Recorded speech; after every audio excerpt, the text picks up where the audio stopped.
Good evening, ladies and gentlemen, and welcome to ACCSimSeries. It's round 4, it's the silver split, and we're here at Misano, and the track introduction there is looking a little bit drier than what our silver drivers have got in store for us this evening.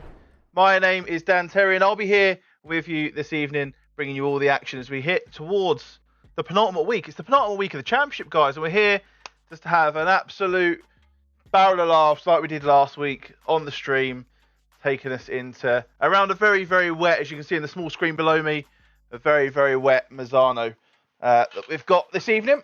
It's so wet, it's straight. There's a thunderstorm icon on the loading screen, guys. So the drivers have got a lot to put through today. How are you all getting on? Let us know in the chat how you're doing this evening. We'll have a nice, chilled, relaxed evening, a bit like we did last week. Everyone quite enjoyed last week's stream, last Saturday stream, when we just had a relaxing evening between us all. Hello, everybody. I'm glad that I'm somebody's hero. Oh, and yes, I know I'm a beautiful man. I'm a very modest hero. Talking of modesty, though, there's something that I want to address really quickly in the broadcast before we move on. Now, someone said to me, and we don't expect this, and we don't really push it too much about the donations, the bits, the subs that come in, the follows that come in. We don't really push it too much because we just don't.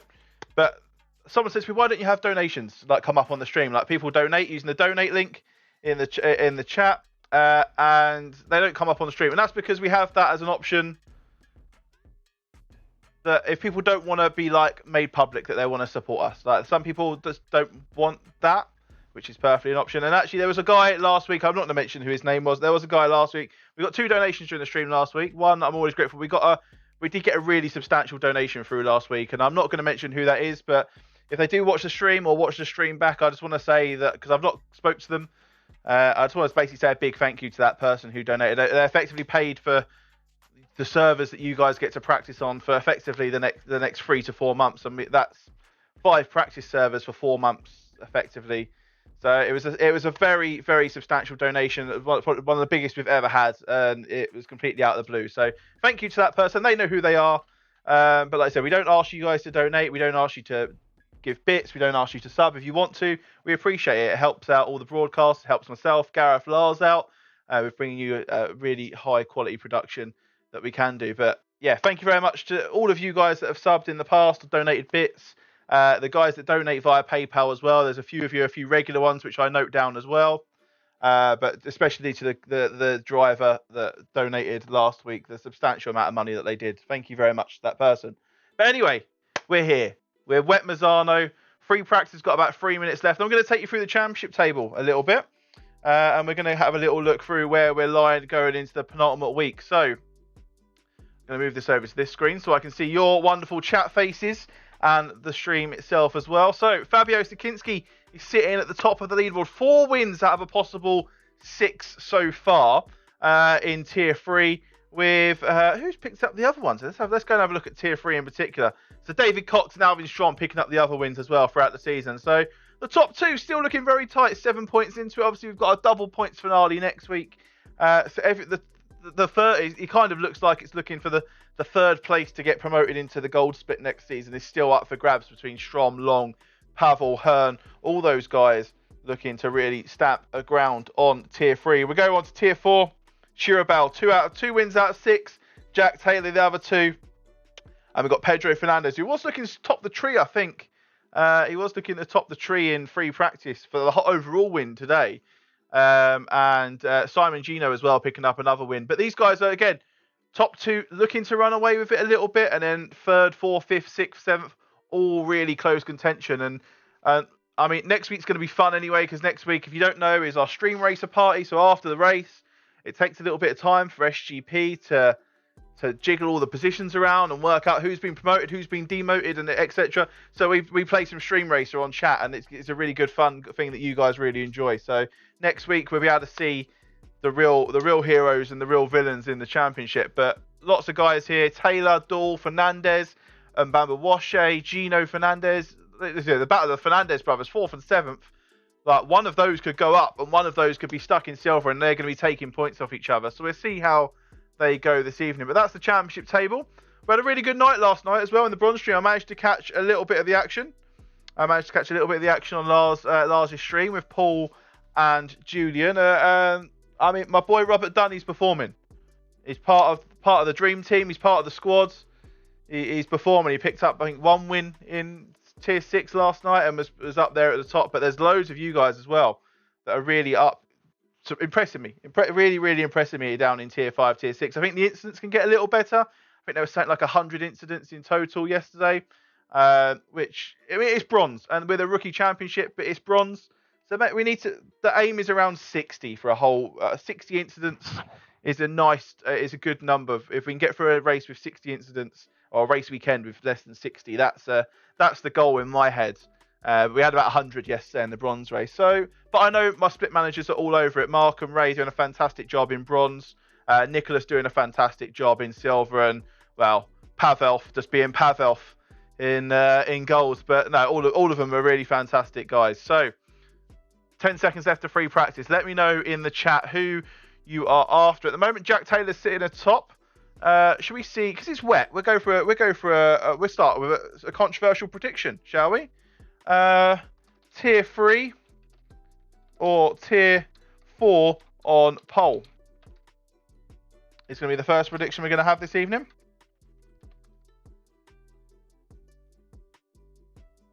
And also, we've got some nice chill music in the background as well. You guys can see the stream. I didn't know that. But where's the other tab gone? Who knows? Anyway, we're going to jump over to the action as the session swaps over. We're going to jump on over. Free practice is finishing up. That's a nice relaxed evening. Let us know how you're getting on in the chat. David Long in the grass. Louis Fernandez not far behind him. It is very wet. It is very wet indeed. I've lost my mouse. Come back, mouse. There we are. I found you again. Remember when Split was clean split? Oh, season 2 was the days. I think we were reminiscing about season 2 last week as well. We were reminiscing with season 2 with Monza and how close the qualifying was. Right, qualifying started. Carl's being disqualified. There's a lot of them this evening as well, picking up penalty points for last week's session. Let's see who gets a moving, who gets a shaking, as we've got cars making babies on the grid. There is a Lambo going out on track. It's going to brave it. The Lambo looking very, very slippy earlier on in free practice.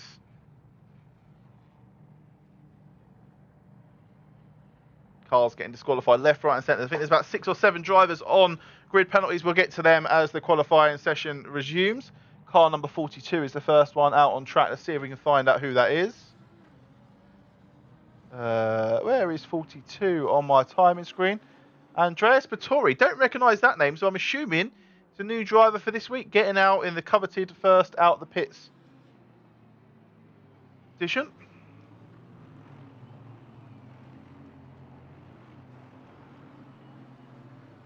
Lots of you back in Tier 3 to be on pole. Who in particular in Tier 3 are you thinking is going to have it in the bag?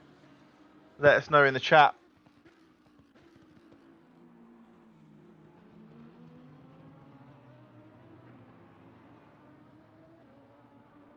I'm just going to vote as well.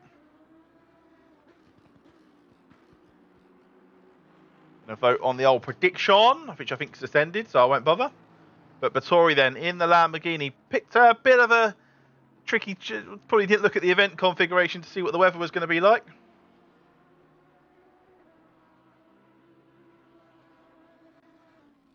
And there we go. There's the first. It's a straight line. That's how bad the weather is this evening. Gets a full 360 out of it though. Car number 99 is the one. That is Fernandez. Into the chicane. Right. Thank you very much for the host. Right. We haven't had a host in ages. That scared the living daylights out of me. Thank you very much for the host. Hope you had a good stream, whoever that was. Just trying to find the Fernandez brother that's out on track. And about to start the first timed lap of this silver split action. Round 4 at Misano. See how well it is from the onboard camera. Steph Ender. Hope you had a good stream. Thank you very much for the host. Of subtle tones there and Murray Walker in the background. Starting up the lap then. Looks like we've got 3 drivers on a qualifying ban. That's Gino Reyna and Wang. Just in this split alone. And Pedro Fernandez having to be very, very cautious on the throttle application going through into turn 4, I believe. Yeah, we'll say 4. 3 is a bit of a long right-hander. They might count with a double. Into 5, out into 6. We'll try and grab as much of this curb on the inside as you possibly can. Not too much, being that it's wet. It might try and spit you out the other side, but looking like a nice, smooth run here. Braking as late as you can in these conditions to get yourself tucked into the apex of the corner there on the left-hand side. You come through 8. And then we get to the tricky bit. We saw Batory, someone come as Cropper going down the straight earlier on. And this is an absolute flyer in the dry. You would have seen it, like so those that tuned in last night would have seen some absolute storming runs down this back straight here at Misano.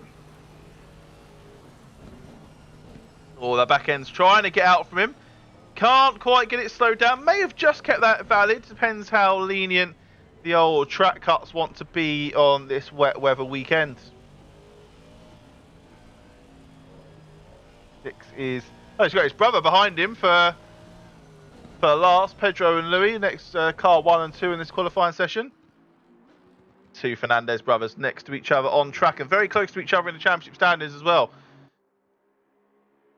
No time set then for Pedro. It was a 1:45.8. And Louis actually went over a 1:45.3. So Louis the faster of the brothers in the first laps going in. Scott Walker and Todston Jadka as well setting lap times. Prediction we should have gone is how many of these guys are going to get a lap in? How many of them are going to be safe and courteous enough to get a lap in as they go through?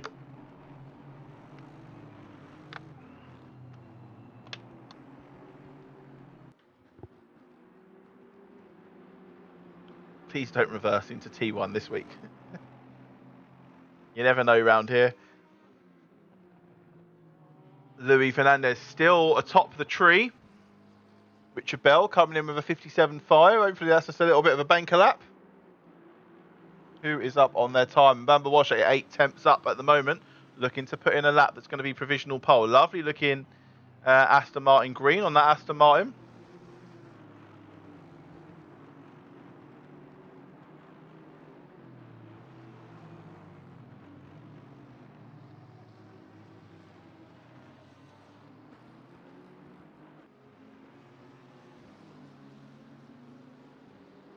Shirabel going in top of the tree in the meantime. And Bamba Washe and Taylor both behind each other on track. See Jack Taylor just coming around onto the back straight now as Bamba Washe is coming into the final sector.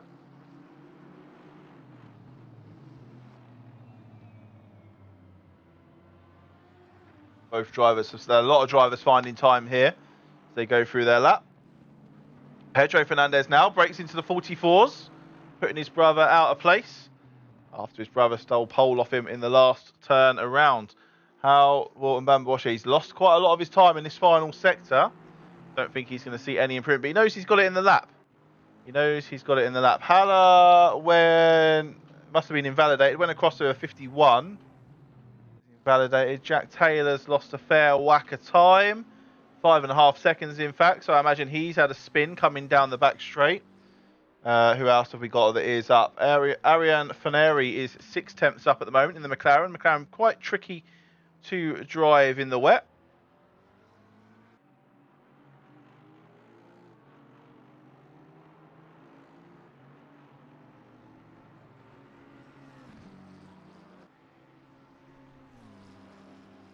Looks like Richard Bell might be content with that time. Just getting a time in at least. Means that he's going to start himself ahead of any of the disqualified drivers that have got qualifying bans this evening.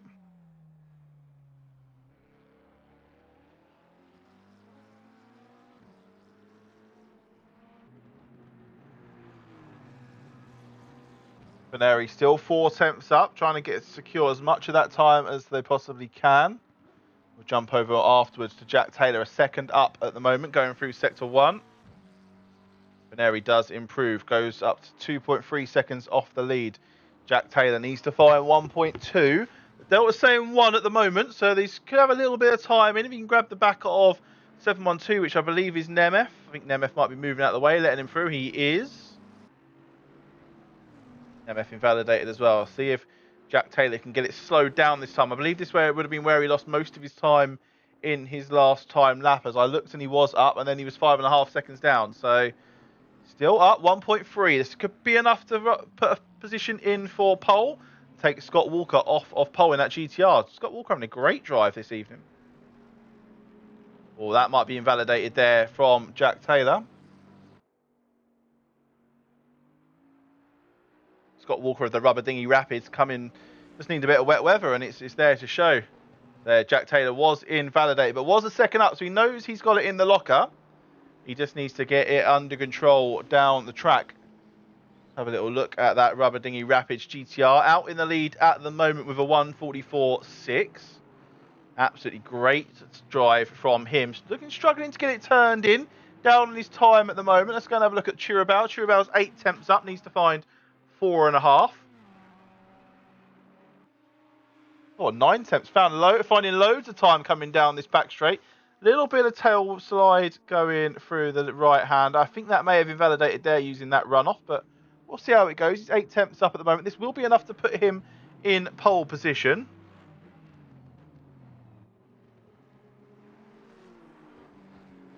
Oh, he's lost a fair bit, though, coming in those last 2 corners. I think that's 12 and 13.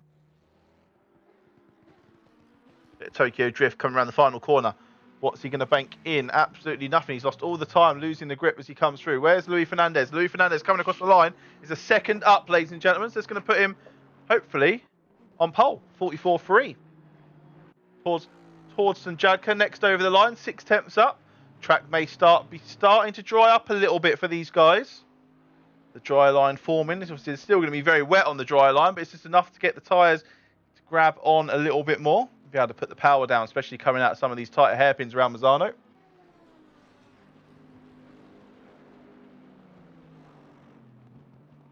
Jack Taylor needs to find 1.5. Found 1.2 so far.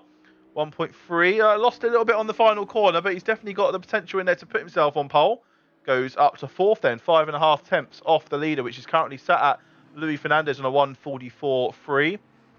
Bamba Washe half a second up as well, coming through the final corner. About 4 minutes left for these Tier 4 qualifiers. If you're not used to the format or not seen us before, welcome. First of all, if you're interested in joining us on track, the sign-up link is going in the chat at the moment. You can join us over on Discord and feel free to read the welcome hall, and that will tell you how to get on track with us. So what you can see on the screen before is a load of red numbers, a load of white numbers. The red numbers are Tier 4.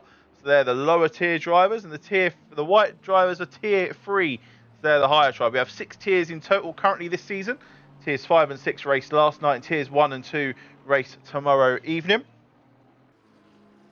And the Tier 4s get the first 15 minutes of qualifying, and the Tier 3s get the second 15 minutes. Let's have a little look who is up on their time. Who have we not showing the camera on at the moment? Erwin Schultins, 3 temps up. Coming down the back straight in that 999 Brax Racing Aston Martin.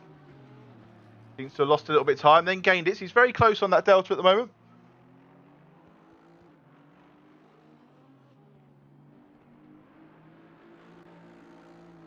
Could have put that prediction up for longer. I don't know why I only did it 2 minutes. We could have plenty of time to get this prediction on the go.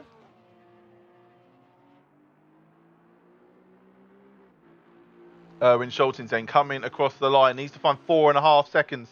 Doesn't find anything in that lap. Luis Fernandez is up on his time. Pedro Fernandez is up on his time. Jack Taylor coming across the line to find an extra 3 temps. Needs to find 9. Manages to bag the extra. Oh, he found 6 then, coming out of the final corner. That's what I said, picking up that time he dropped the lap before. 3 temps off the lead then off Luis Fernandez. Pedro Fernandez is up. Brian Dow, or Doll, whatever it is up on his time. And there's a little bit of support for them in the chat. 2 temps up. Needs to find 1.5, as you can see on the delta on the left-hand side of the screen.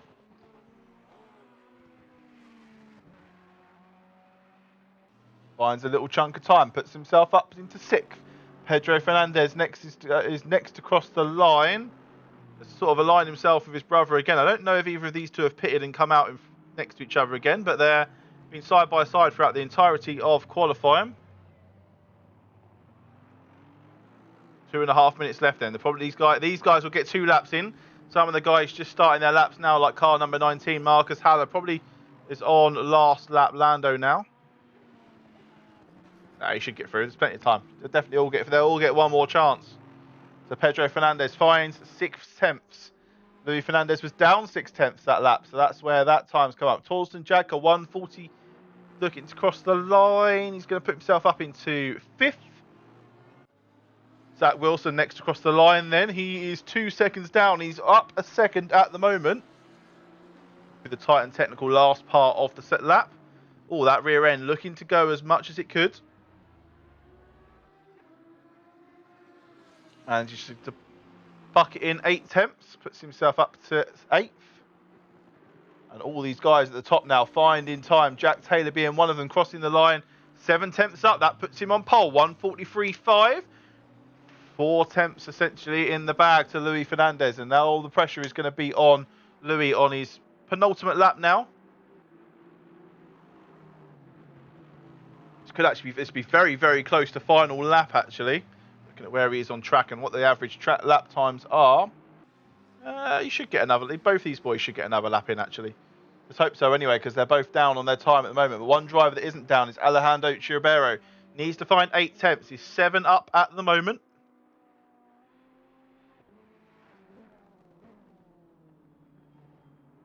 Getting it through the last little bit now. It's just the technical section to go. In the dry, you can take attack so many of these curbs in the dry, but you daren't touch them with too many of your wheels in the wet. As like you said there, the back end just wants to come and say hello to the front. Well held, well controlled, coming through the final corner. He's going to bag 7/10. Be enough to put him into second place on the grid so far. Only 33 thousandths off the leader. Jack Taylor at the moment. Scott Walker for Rubber Dinghy Rapids now. 6/10 up. This should be enough to put him on 4th in the Tier 4 grid. If he can secure it. And then all the pressure is on the Fernandez brothers here now then. They're on their final laps. Jump on board with Louis. We started with Pedro earlier. Louis is a 10th up at the moment. Needs to find 3. Pedro needs to find 6. Both drivers are up at the moment. One in front of the other.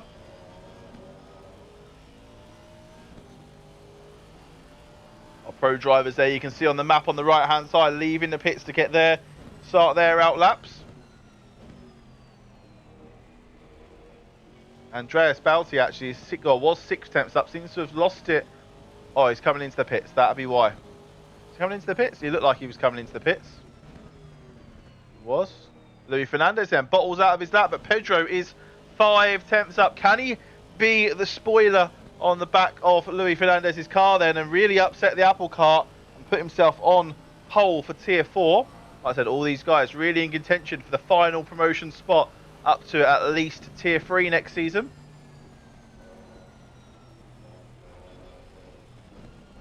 It's very, very loose coming down the end of the straight. Thank you very much for the follow there, Rita and Ply. Ply. Pedro Fernandez, 3 more attempts. He's probably got about a second in this lap, to be honest. He's very squirrely on the exit of the back straight. But has found time through the final sector. How much can he bag? He seems to have lost it all now, though. Let's have a little look. That's it then. That's going to be the leaderboard then for the Tier 4 cars. And we see Jack Taylor on pole and Alejandro Chiribel in second. Louis Fernandez ahead of his brother Pedro in 3rd and 4th. Scott Walker then representing Rubber Dinghy Rapids in the GTR, puts himself in 5th. And then we've got Torsten Jagger, Brian Dool, Zach Wilson, Tondre Mbambawache and Marcus Haller making up the top 10 then. Let's go and have a little look at the silver drivers. The silver drivers? They're all silver drivers. The Tier 4 drivers. Who is going to be the first across the line? I believe that is going to be Daniel Durrett, who is just about to start his first fly-in lap in the Beast Racing 30 Lamborghini. And the Lamborghini has had a better job in the wet at the moment, from what I'm hearing behind the scenes. So, but they did look a little bit squirrely. Yeah, I did see the picture. I saw the pictures. I think they were in the Real World Motorsport chat of Nürburgring, and it was like fully white and snow. Like,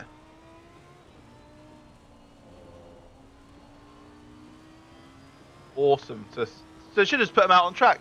Put some snow tracks on them. Let them go. Daniel Durrett then coming into.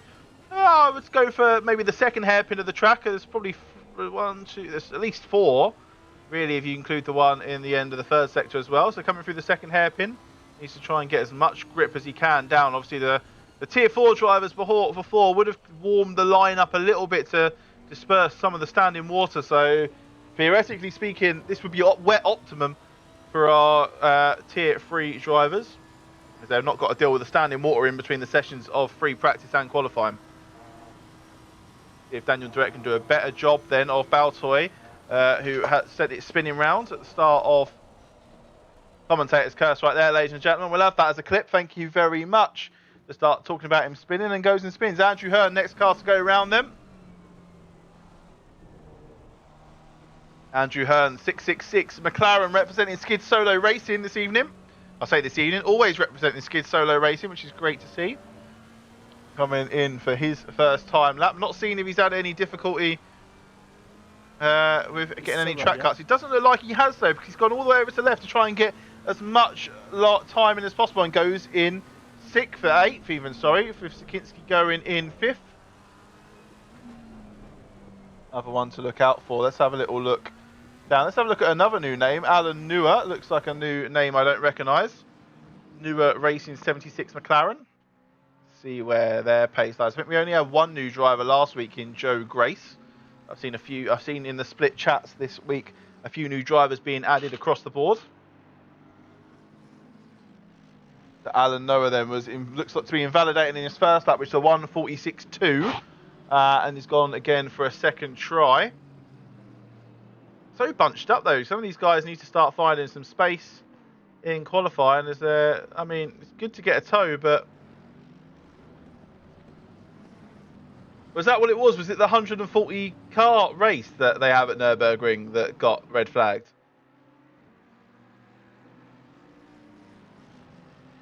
I would have been gutted. But on the other hand, imagine 140 cars and teams worth of people having a massive snowball fight. Imagine 140 cars and teams worth of people making a giant snowman. Everyone obviously knows that I'm a very immature person anyway, but imagine the COVID protocol, bless them.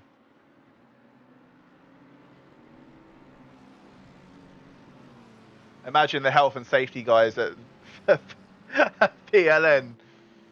No, you can't throw snowballs at each other. Sorry, Rob, if I offend you, by the way, with the accent. No, you cannot throw snowballs at each other, just in case one of you has coughed on one of them. Please don't be offended by my accent. I know it's horrific.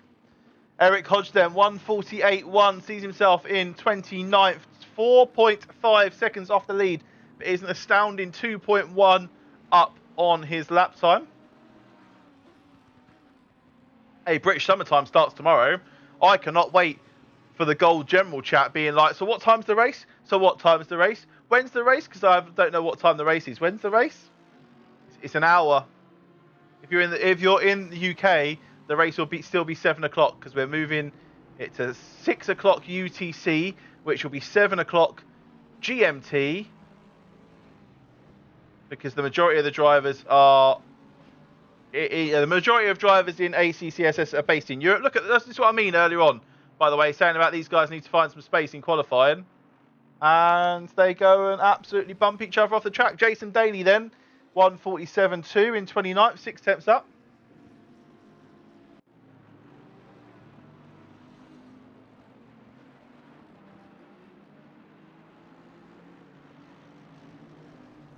Apparently I had a notification in Discord, but I cannot see it. It's in ACCSS. Someone's deleted their comment. Who knows? We have got the tracker going up though. The tracker is up in the background during qualifying, so hopefully our stewards will look fairly into that incident. I mean, look how much of empty track there is going round, and these guys are just like bundled into each other. The free practice stewarding document. No further action, wet weather troubles for about 8 different incidents. Our drivers getting used to the conditions out on track this evening. 7 minutes left to go then. Jason Daly needs to find 3.7. That's found 2 and goes up into 18th position. He did hit himself up to a high of 17. David Cox is actually at the top of the tree, a 1:43.5 then. That means either way that our prediction is over. It's going to go to a Tier 3 driver. Tier 3 driver is going to pick up pole position. David Cox in the Bentley then, 2 tenths up on his time already.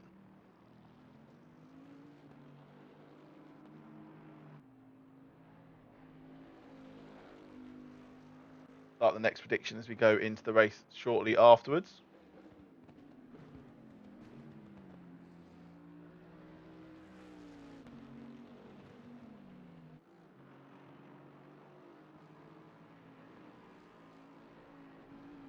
Lost a little bit of time then. Let's see who is up on their Delta at the moment. Oh, the rear end coming to say hello to the front end for David Cox then. Kevin Chambly in 22nd, 3 tenths up at the moment. Needs to find 1.8. Still quite a close field, to be fair, in the wet. Kevin's going to lose it as well out on that runoff area towards the 3rd hairpin of the track. Good stuff, Guardstick. 3 tenths up. Probably a lot lower down than he'd want to be. There's actually still 5 drivers yet to set a time. 4 now, with Direct being one of those. And then 3 new. Oh, Joe Grace was new last week, but 2 uninitiated. O'Regan and Noah. Let's see how many of them mess up the pit stop procedure. Cut the pit entry or pit exit line. It's quite difficult here, but our stewards are definitely looking out onto it. And so am I. The eagle-eyed broadcaster is looking at the pit cuts. We managed to grab one last week. I think it was on Joe. No, I think it was. Who was it on? Was it Cherubel last week? We managed to get chat. We managed to get someone anyway last week. With cutting the pit exit. Good stuff. Guardstig has evened out his time throughout the lap. Doesn't seem to be going up at the moment. Let's have a look at the top of the tree. And David Long, one of the favourites to take the championship, had a really strong performance in season 4 in the bronze split. 4 tenths up coming into the start of the long straight. It's a good straights are always, if you're up going into a straight, it's always such a satisfying thing, especially it's such a long straight like we've got here at Misano, because you're just going to gain time. You're just going to gain time going down there, and he's now 5 tenths up. Started at the end, the top end of the straight at 3 tenths. Tail end, he's 5 tenths up then. So he's just got the technical sector 777 there. Yellow flags on the right hand side. So is 48. So a few cars having a bit of a mare at the end of the back straight. What can David Long secure? He's lost a little bit there, but he has gained some more. He's up to 3 tenths. 4 tenths even for David Long. Needs to find 9 and manages to find 4. So puts himself up into 7th.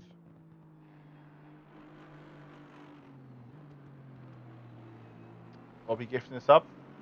Henry O'Regan, one of the drivers you mentioned, new to ACCSS this week, puts himself in at 10th.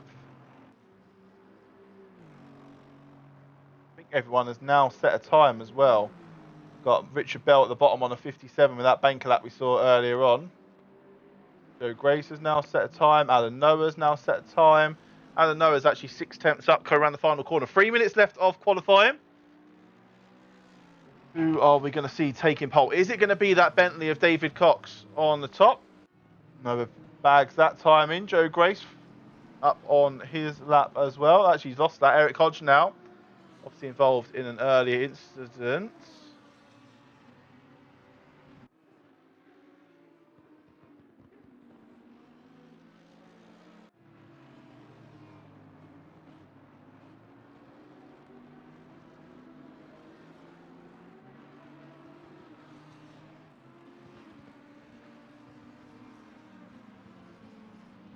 Eric Hodge 6 tenths up at the moment, coming into the straight now and see if he can gain it. Actually, this is the coin flip now. He's now lost time in the back at the top of the hairpin, or the top end of the hairpin, and he's now just losing time going down that straight. It means he needs to take a few more risks, brake a little bit later, and especially in these tricky conditions.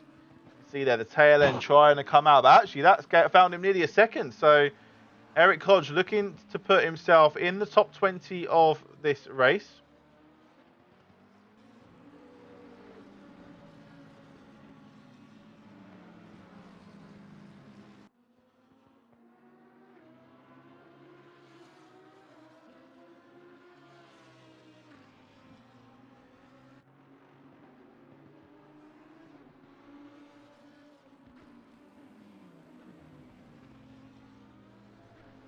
And he manages to secure it. Puts himself in 14th then. So I'm just dealing with some admin in the background. And who is at the top of the tree? Cox then. Sakinski needs to find 2 tenths. We're now hitting the last lap of the race.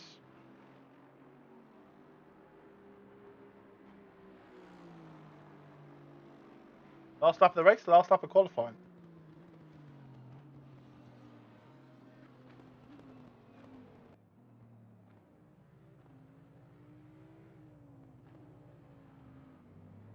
Henry O'Regan on his debut in ACCSS this evening. Fine performance from him. He's in 5th on the grid at the moment. Was about 2 tenths up. Seems to have lost that now, and I think this is going to be his last opportunity as well for Henry to cement himself in ACCSS by picking up a debut pole. He needs to find the best part of 5 tenths. He's only got 5th by 3 1,000ths of a second from Esposito. But look at those 3 actually. Chatterjee, Esposito, Reagan. There's 9 1,000ths separating those 3 drivers on the grid at the moment. Astounding pace.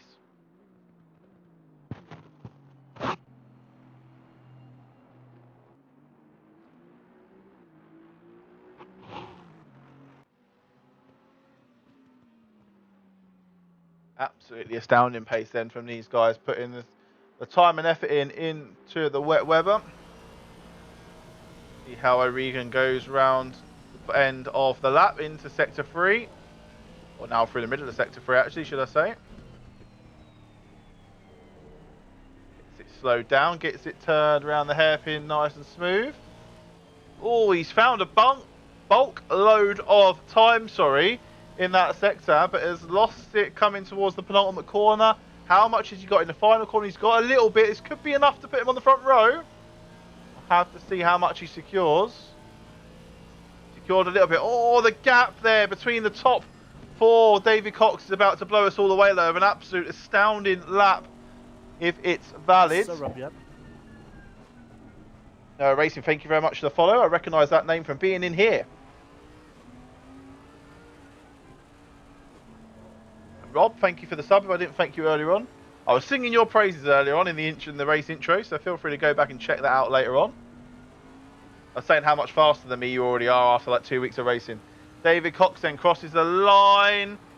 Finds a small improvement, 4 1,000ths. Anyone else up on their time? Connell Daly is 3 tenths up. Carl's now giving up and pulling over to the side of the road. Alas, thank you very much for the follow as well.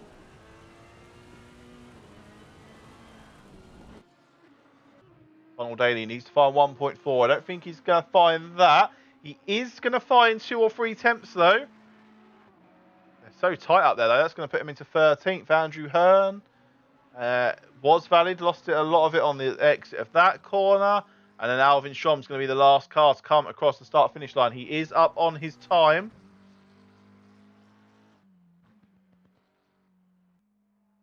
Yeah, but Roman Grosjean's got a cool nickname, the Man on Fire. Like, sorry, spoilers for Drive to Survive. It's been out nearly a week now, over a week now. So Alvin Strom then finishes the session in 17th. Let's go over and have a little look at the leaderboard. And we can see now then, timings won't work, I'm afraid, because I'm on my own, so I can't run I cannot run the tracker as well as the broadcasting tool. David Cox on pole and Jack Taylor take each tier's pole then. Straight over. I forgot I turned this time down, so drivers didn't have a lot of time to waste. We're going to run a very, very quick ad as we prepare to do the grid walkthrough for race number 1 of ACCSimSeries, the Championship Series number 5, round 4 from Misano.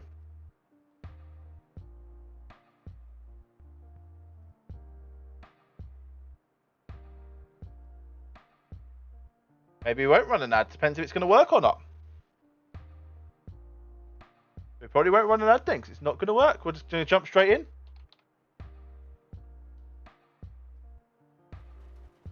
And you can now see the behind-the-scenes technicalities of it all.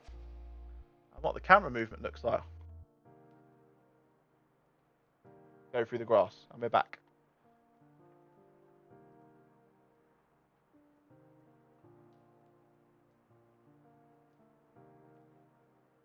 Move it down to a nice camera angle. 1:24 left on the clock.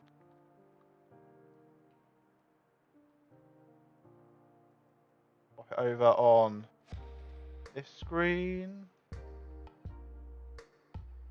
They've got then David Cox on pole position. Jack Taylor taking out the other car in the first row.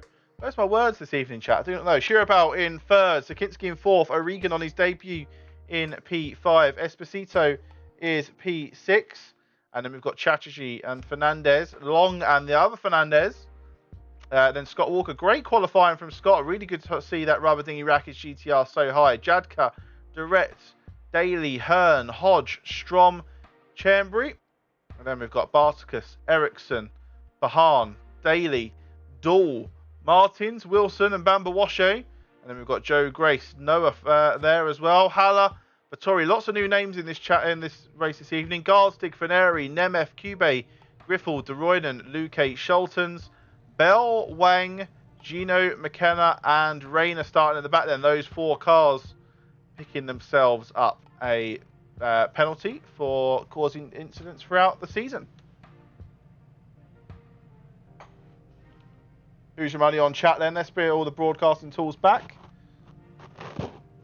Switch to Helicam as the cars start to move on. Let's have a little look what we can do for a prediction.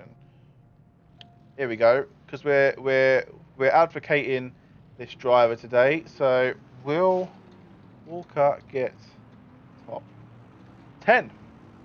Yes, no. 2 minutes on that prediction then.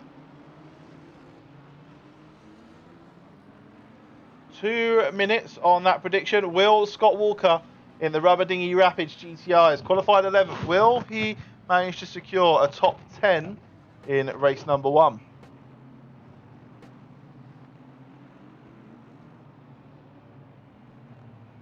What are your thoughts, chaps? And chapettes?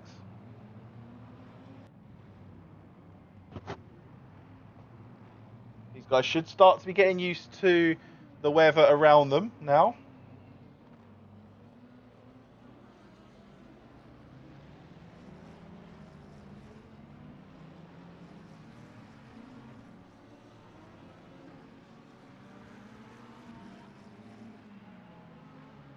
Should be getting used to the weather around them now, so they should be a little bit more comfortable on the track.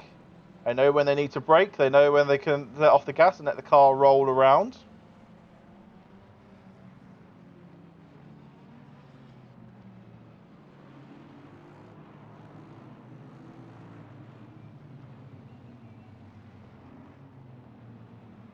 Another minute or so on the predictions. We're looking at this Scott Walker number 11 Rubber Dinghy Rapids GTR. I mean, the team name's even made for the conditions. We had a formation lap spinner yesterday. By looking at it, we're not going to get any today. So far, anyway. We're joining up the Noah's Ark formation, which is good to see. Nice and early down the straight. Maybe we're not. The guys are just getting 2 by 2 nice and early. I have to see if we suffer the same issue that the Pro Split faced at Zandvoort, where the cars at the back don't manage to quite catch the rest of the line. Just for the pure volume of cars on the grid. I think we've got 44 drivers on the grid this evening. Here we go then. David Cox is going to start that Noah's Ark formation with Jack Taylor side by side of him on the front row. Shirabal and Sakinski behind them on the second row. Reagan Esposito on row 3. Chatterjee and Fernandez on row 4, and Long and Fernandez on row 5. Drivers now trying to get back. You see the tail end of at the top of your screen there. I think we should get here now. It's a bit of a longer run around than it is at Zandvoort.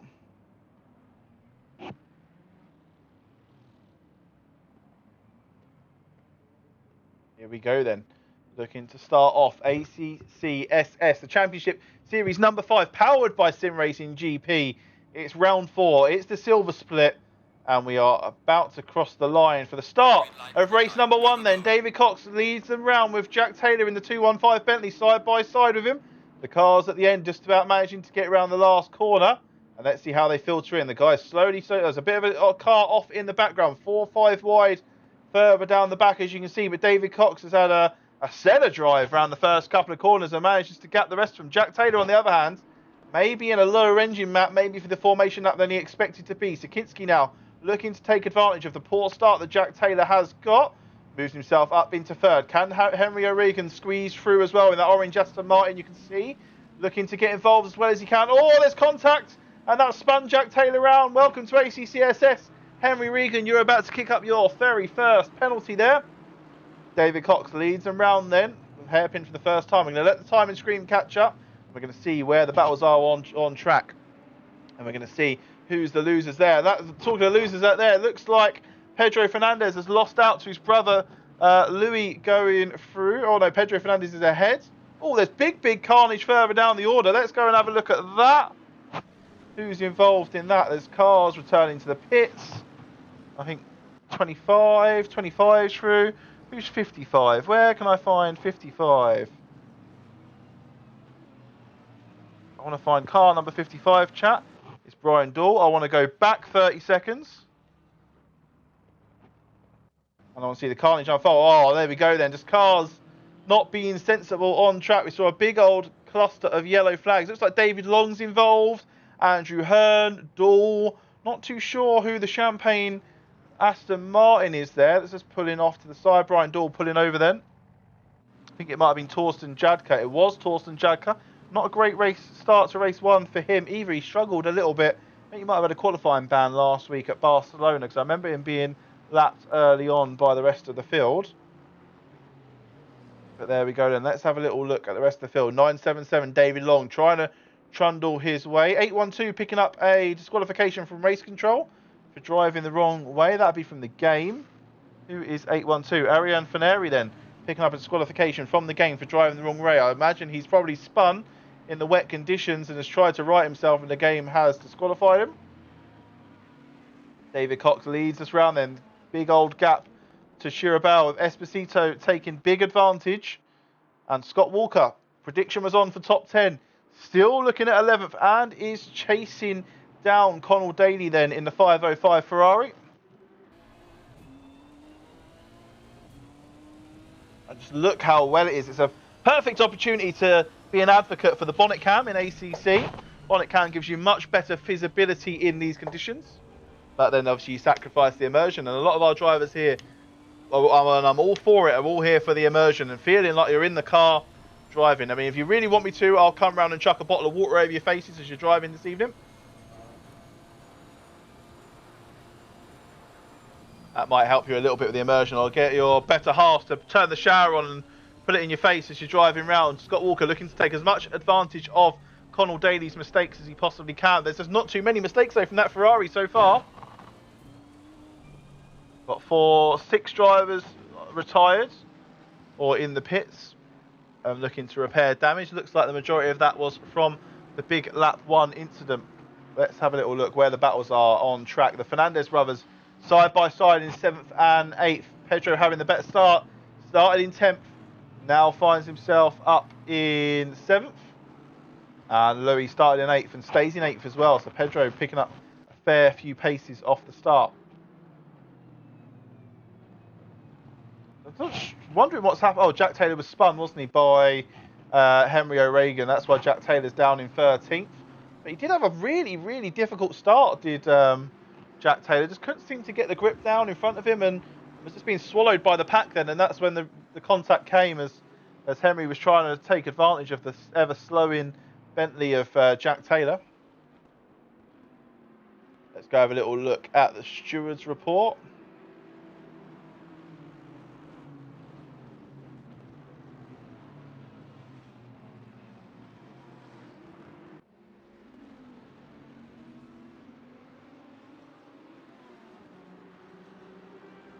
And we've got a 10-second penalty on its way through for car number 19.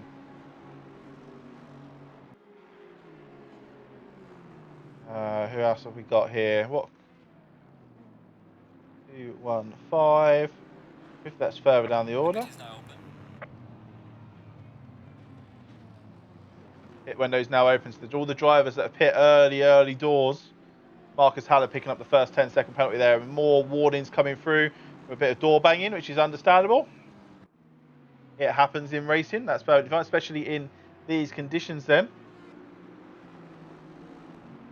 Let's have a little look at the order. David Cox now has a nearly 4-second lead over Chirabal, who's opened himself up a further 4-second lead on Sakinski. Then we've got this battle for the final podium place then between Sakinski, Reagan, Chatterjee, Fernandez, Esposito, who Pedro has actually managed to get past Esposito then. I think there might have been a slight issue with Esposito because I believe I saw him up in 3rd or 4th at one point. Now finds himself down in 7th.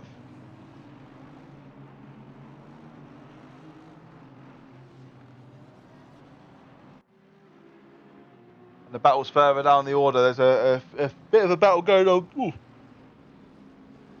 Excuse me. Involving Keith Griffel, Alan Noah, Adam Rayner. Adam's about 4 seconds off this battle though, but it's Wang, Noah, Griffel then. And Wang having a fantastic start. Obviously starting at the back of the grid by picking himself up that grid penalty. Has found himself in 23rd position then. Following the incidents with the other drivers.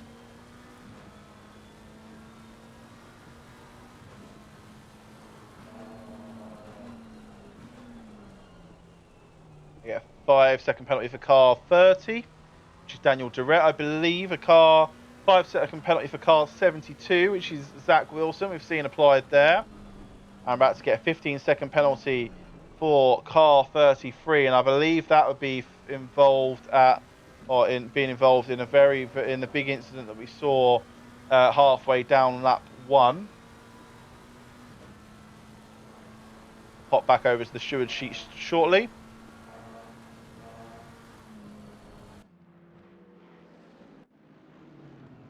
Pack higher up the field, and that involves some of these drivers. And Scott Walker's actually managed to get himself into the top 10. He's in 9th at the moment, so he is he's managed to squeeze himself past Connell Daly, but Connell Daly had the inside line going through turn 2. Scott Walker looking to take advantage of as much power as he possibly can get out of that GTR. Fernandez behind, losing as much runoff as possible. Now these drivers need to start to get used to how many track limits they're going to be able to take advantage of. Every car gets 3 track warnings without a punishment, and then the 4th one will give you a drive-through. And Misano is renowned for being very tight with the track limits. So we'll have to see, especially with these conditions as well. The track limits in the dry are awful. We'll have to see if they're any more lenient in the wet. Luis Fernandez looking to send it down the inside of Scott Walker. Didn't see if there's any contact there. Didn't look like there was. Car 72, that's Laszlo Nemeth further down the order, I believe, is yellow flagged. But here we go, guys. Picking up penalties now for causing incidents. So we saw the incident between Reagan and Taylor, and that's going to pick up Reagan up 10-second penalty, I believe. Car number 50, has picked up a 10-second penalty for that. We've got 15-second for 333. We've seen another 50-second penalty coming through for car 42. I'm not too sure which one that is for. Either way, Scott Walker trying to attack and defend in the same breath. Trying to get onto the back of Connell Daly. He's had the advantage going into this section of the track in the last lap. He's got Luis Fernandez attacking him from behind, but you've got to look at the penalties in front. Henry O'Regan with a 10-second. Daniel Durrett with a 5-second. I mean, the people that predicted for Scott Walker to pick up a top 10. He's having a consummate drive here this evening, and he's looking really, really comfortable. Now we're looking behind as well. Luis Fernandez looking to get involved where he can, trying to distract that Nissan GTR the best he can, and it's forced the GTR to defend hard on the inside, going through 5 and 6. I think Louis got that overtake done though. Really good overtake there on the outside if you can get it done. But look at the pull on the GTR though, as it's going down the middle straight then.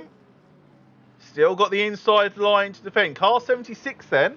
That's a car, it might be a back marker. I think it's a back marker pulling over to let other drivers through. Saw a yellow flag in the middle of our leading pack as they come through now. Direct's going past. We're about to see the car on the left-hand side of the track. See the McLaren there. Stricker McLaren, not too sure who it is. But they have pulled over and waited for the leaders to go past. Fair play to them. Scott Walker now starting to get even more pull. And the whole time, Connell Daly's just driving away. He's now put 2.5, maybe even 4 seconds on the leaders, on this battle behind for P9.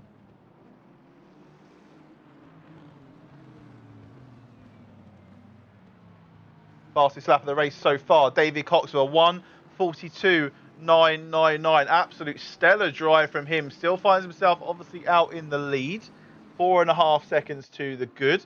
Chiribero making a similar size gap to Sikinski behind.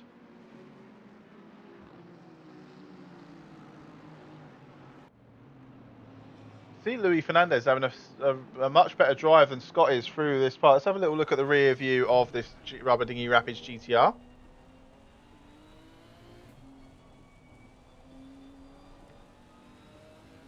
Penalties being applied left, right and centre for different drivers being involved in different incidents. Obviously we saw that big incident on lap 1 that Brian Dahl was involved in. So was Andrew Hearn and a few other cars. Scott Walker now obviously, look at Louis trying to get as much gap as he can, just letting Scott know that he's there. Scott now can start to get the pure power of that GTR down on this wet and slippery surface. Louis Fernandez looking to get as involved as much as he can. Kembury now wants to bite at the apple as well. Andrew Hearn is the car behind. I believe he's a lap down on these guys, but it's definitely got the pace to keep up with the guys in front. So hopefully he's not going to have too many issues with any back markers, but I think he's got quite a big gap now in between P11 and P19. Yeah, it's about 8.5 seconds now in between 11 and 12. I mean, look at the gap that the GTR can open up down the straights, ladies and gentlemen. It's unreal how much power that car's got in a straight line. Probably only really matched by the Bentley in the wet conditions.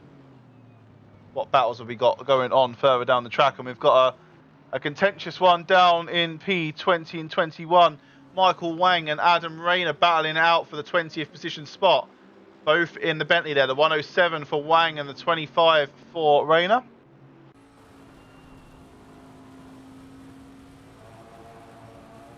Wang absolutely loving the wet conditions out on track this evening. Car pulling over to the left-hand side. Not too sure if it's a back marker. If it is, it's spun. It looks like it was Schultens. It wasn't a back marker. That was for position. That was P19. Erwin Schultens then losing it at the end of the straight, and he's on the right-hand side waiting for these cars to pass for the rejoin. So Erwin Schultens losing out then on that position. That's going to bump... well, Rayner's going to go and pit, but that would have bumped Rayner and Wang up a position or two. And further battles on down the track, and we're looking at Bahan and Jack Taylor. Both of these drivers have pitted. The Super 8 de Corsa.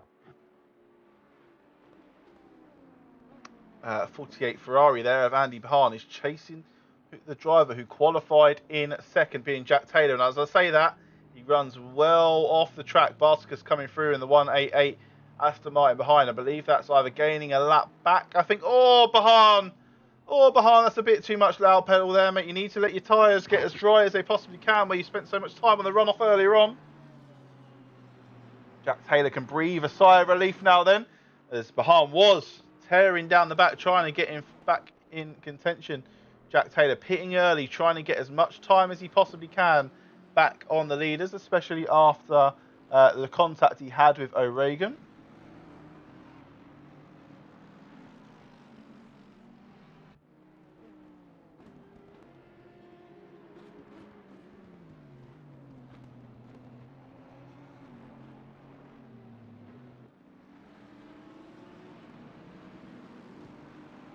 Just grabbing a drink here, noticing that, quite difficult when you're on your own.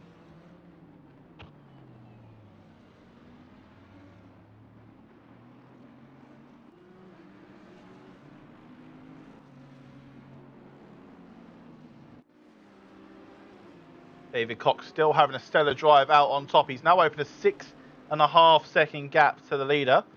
As much time as he possibly can. Obviously, we know with the pits that these guys have to take, that some guys are better than others in the pits and can work the system much more efficiently. So having as big of a gap going in as you can will only translate to more time that you can potentially lose in the pit stop cycle.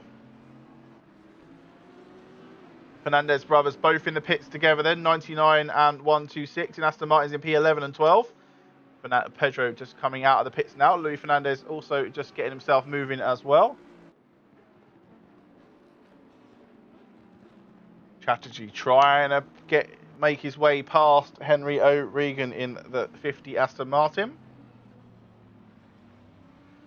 Obviously got that penalty as well that Henry O'Regan's got. They're going to have to clear in his pit stop. He's going to lose maybe 2 or 3 positions in the pit stop cycle with that penalty because there's a big gap between Chatterjee and Durrett, and they both cars follow each other into the pit lane then. Depending on their fuel usage. I may have not followed him in then. Connell Daly, all the drivers now. Durrett diving in. Daly carries on round. Walker diving in as well. We've only got 9 minutes left of the pit window. We're halfway through the race as well. So these guys that are fueled for half and half are now looking to get as involved as they can. This isn't for position, I don't think. I think this is Haller and... Is that Haller in behind? Or maybe it's Nemeth behind? I think it's Nemeth behind Bathory. No, Strom. It's Alvin Strom. Where is Alvin Strom? Not seen much of him this weekend.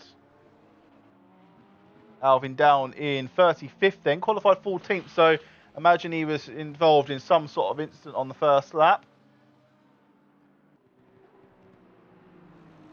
A lap down on these guys in front of him.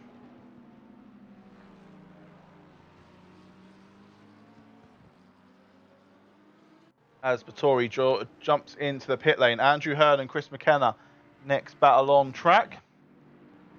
Oh, and Andrew Hearn looking to force his way down the inside of that Mad Panda Motorsport AMG and gets the job done as well. Stellar overtake there by Andrew Hearn, showing his professionalism, getting the job done there, coming through the second hairpin. They have, by the looks of it, got the lead, some of the leaders behind. I believe that could be Rayner. Oh, it is Rayner behind. So Rayner wants to get involved as well. And behind Rayner is Noah. So all 4 of these drivers all battling for position on track. And they're all going down the back straight and stretching their legs as they go. Jump on board with Alan Noah in the 76 Noah Racing McLaren.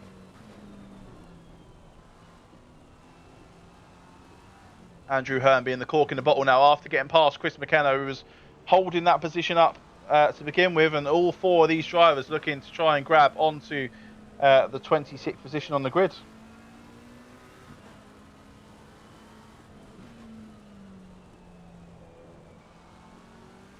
Well, much better drive there by Noah than the Bentley or Rayner. Let's see if he can get it down the inside going into the first turn. 12 minutes left of our race then.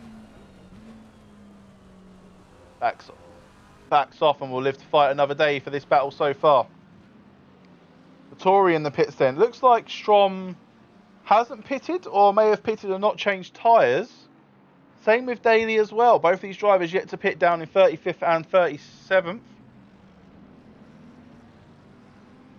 One of the closest battles on track here. Actually, we've got Barticus in 18th. I think he's managed to get the job done on Ericsson. I could be wrong. No, I think that's Ericsson ahead of him. That is Ericsson ahead of him. Look how damaged that Lamborghini is. The front end of it is holding on for dear life. Had some front end damage. We've seen the Lamborghini struggle, especially down this back straight for grip, and just keep getting themselves caught up and spinning round. But we're now 8 or 9 laps in, and some of these guys would have been probably 20 or 30 laps into their experience this evening. A very wet Misano in the silver split.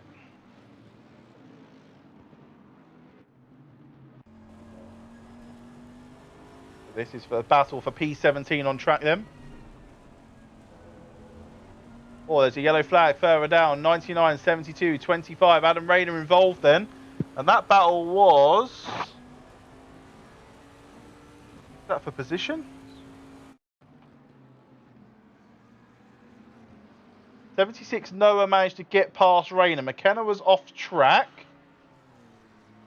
Oh, McKenna comes back across and collects 25 and 72 then. Not too sure how that happened, but McKenna looking, I mean, from the commentator's perspective, McKenna looking to be at fault there. Came kind of back across the track after a rejoin and come off worse, definitely. He's further down the order. Is Joe Grace looking to grab a position where he can and has got that position down as we jump back to live footage now. Adam Rayner down in 29th. Started at the back of the grid though, so he can still be proud of the work he's put in this evening. Jack Taylor obviously qualified in second, crawling his back on. He's got Scott Walker in front of him for the 10th position. Obviously, we've got the prediction this evening. Will Scott Walker make a top 10 in the Rummerdingy Rapids? Has he got past Walker, or is it we just can't see him going around the corner? No, he's got Fernandez behind. Can't see any other car. Well, that's a very weird visual spectator bug. Can't see the other cars on track. Where's Scott Walker's there? Scott Walker is chasing down direct the number 30 Lamborghini in front of him. I want to watch this, and we want to obviously celebrate David Cox now. 5.5 seconds to the gap to P2 for David Cox. He's actually got about a 10-second gap to P2 in class, which is Fabio Sakinski. Fabio Sakinski obviously leading the championship as well. I think David Cox is in P2 in the championship. Let's have a little look at the leaderboard.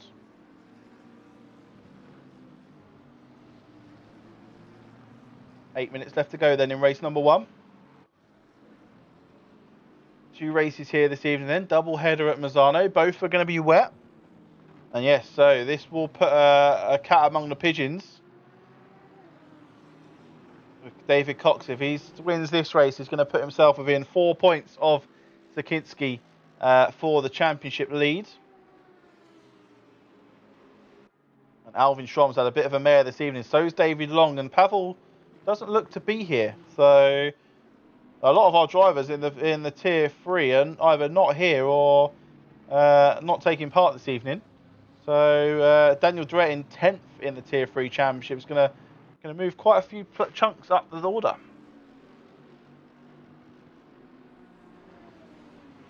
Daniel Drett then coming around the final corner. Michael Wayne pits. Connell Daly last of the leaders, or last of the front pack to pit.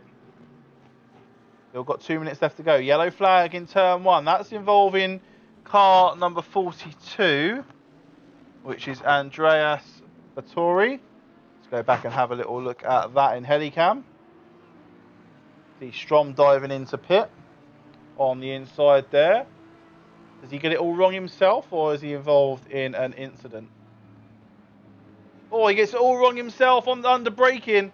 Catches the curb and is just going to unfortunately catch. It looks like Laszlo Nemeth in the McLaren. That was a big juicy slide. If anyone's in the chat, if you can grab a clip of that, that was.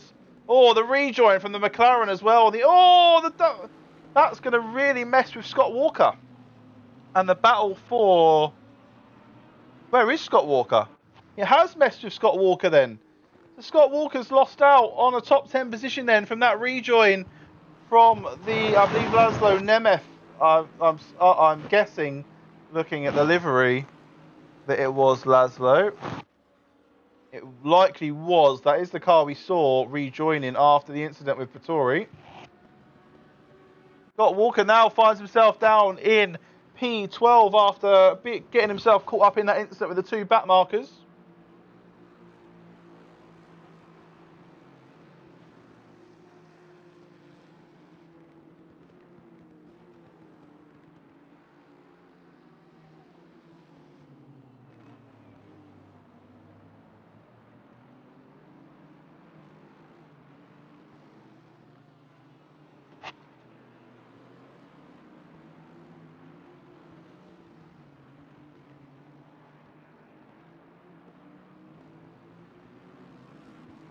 Scott Walker now finds himself in 12th. Henry O'Regan in 11th. Cambry in 10th. All these guys battling out now for driver of the day. How driver of the day works. Top 10 overall on the race. Get available to be voted for by you guys in the chat. And we'll go through it, run through it at the end as well. Who is available to be voted for. And the way you vote is by putting P and their position in chat for the top 10 drivers. I'll read them out once the penalties have all been added to the drivers. What battles have we got on track then? This is Luis Fernandez looking to get onto the back of Jack Taylor. Jack Taylor on the full recovery drive after the incident of Henry O'Regan. A little falling of grace then, as you can see that Henry is down in 10th with Taylor up in 8th after that incident. So, yeah, Fernandez battle's done. Pedro's all the way up into 3rd. So he's managed to somewhat jump Sakinski in the pit lane then by the looks of it.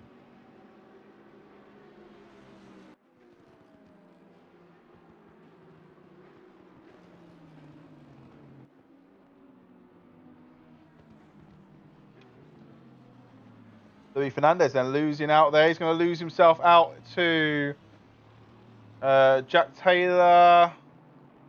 Have I missed something here? I thought he was behind Jack Taylor anyway. Have I missed something?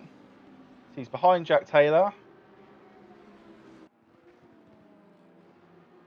Oh, okay. Did he send it past him? And I was looking at the stewarding document. Oh, yeah. Oh, yeah. Oh, that's gross. That's lucky that didn't come off any worse than it did. Jack Taylor walking wounded today in race number 1. Looking for a better performance from himself. But to be fair, it's not actually, none of this has really been his fault this evening.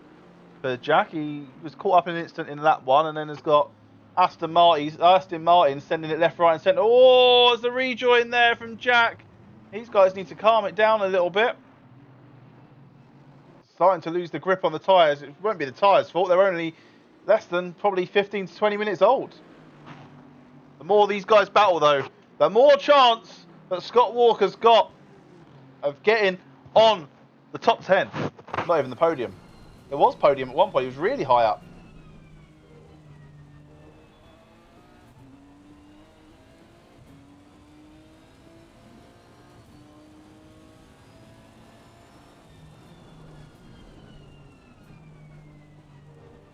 That is the back of P11 of Canterbury, who you can see the orange Aston Martin of the gatekeeper of P10, Henry O'Regan, is there.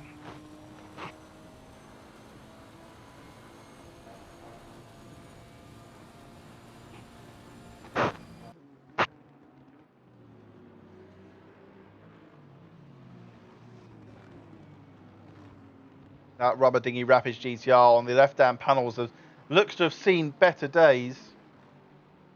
2 minutes left to go then. Our leader is going to have probably, this will be the penultimate lap. So we're going to have one more lap after this. The leader is coming through the first hairpin now. Car number 21. On the map on the right-hand side, you see going down the middle straight. Absolute solid drive from David Cox. Controlled it from start to finish this evening. And we always see Bentleys do well at Misano. Go all the way back to season 1, I believe, was the last time we drove at Misano. And the Bentleys of Bloomfield and Strasser were P1 and 2, I think. Just absolutely gapping everyone else on the Friday split. Trying to think who else. I think Steve Hughes was in a Bentley in season 1, I think, as well. And did the same. I could be wrong, but Bentley's definitely a strong tracker. The weather is obviously suiting them as well. At 10 seconds gap to the good between Cox and Sakinski. This is all for momentum going into Imola. Obviously, double points next week at that hour-long finale at Imola. 40 points up for grabs. One single race to decide the championship winner.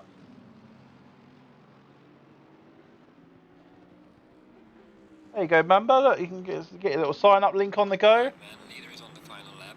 Jump over into Discord and read the welcome hall and get yourselves involved. It's great fun. Lots and lots of fun stuff and lots of people there to help you learn.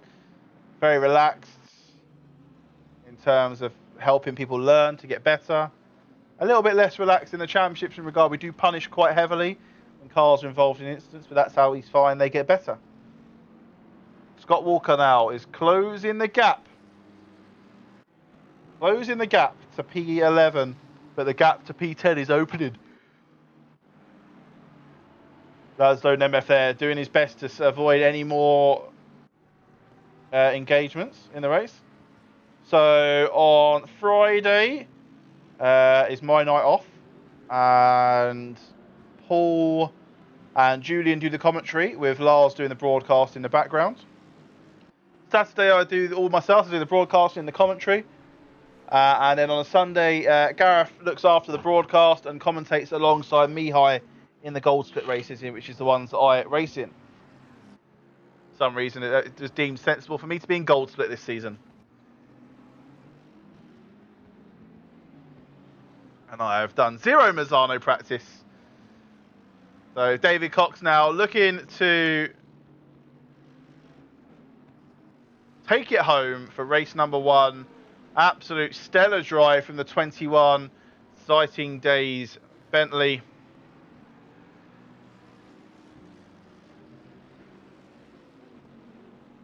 Going to cross over the line then and take the win. We'll let that one through, Racing Red. How did Scott Walker get on then? Anything to be gained? And what we'll do is we'll head to a short ad break after Scott Walker crossed the line. I'll read out the driver of the day votes. I'll open it up, the driver of the day poll as well, and we'll read that off, and then we'll go to a short ad break while you vote. And then we'll come back to the podium and into race 2. So it looks like this. To vote for your driver of the day, you need to put P and in their position. The top 10 drivers overall qualify.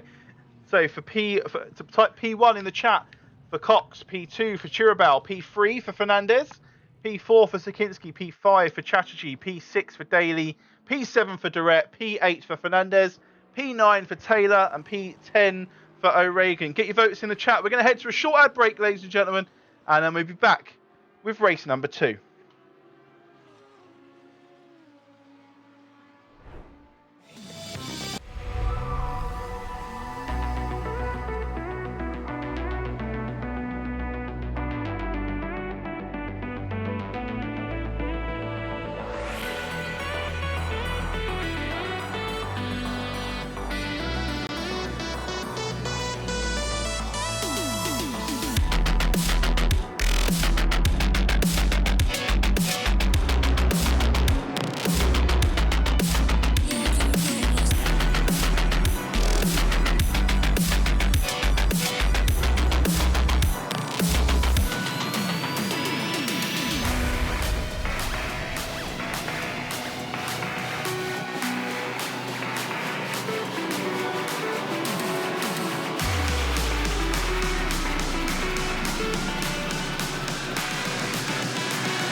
There we go, we're muted.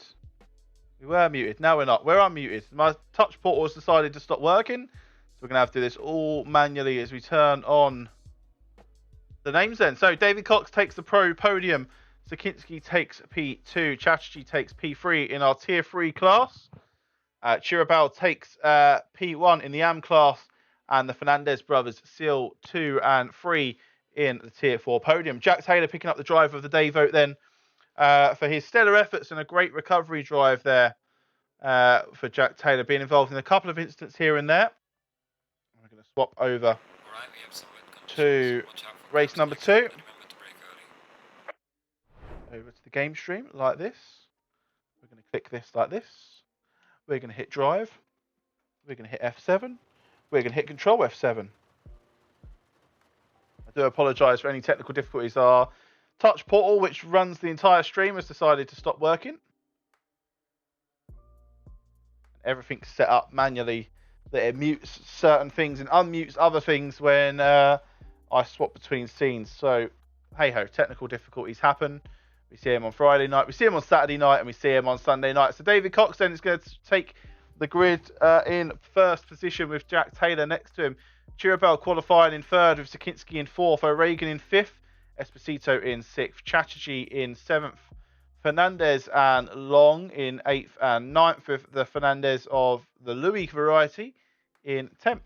Scott Walker then in 11th, Jadka in 12th, Daniel Durrett in 13th, and we've got a car missing in 14th, Hearn, Hodge, Strom, Kenbury, Barticus. Ericsson, Baham, we saw have the issue there in that in the Ferrari. Daly and Dool, Martins and Wilson, and Bambawashe, Grace, Noah, Haller, Battori, Gardstig, and a few drivers missing here as we go further down. Nemeth, Cube, Griffel, De Roynen, Luque, Scholtens, Bell, Wang, Gino, McKenna, Rayner, and then we've got Connell Daly and Feneri at the back of the grid then. Let's get a prediction on the go, shall we, chat? I can see Rob already asking for one. And we're going to go for... Oh, I've got to choose it. He didn't get to top 10, did he? No. Oh, that's 77% of you voted that he would as well.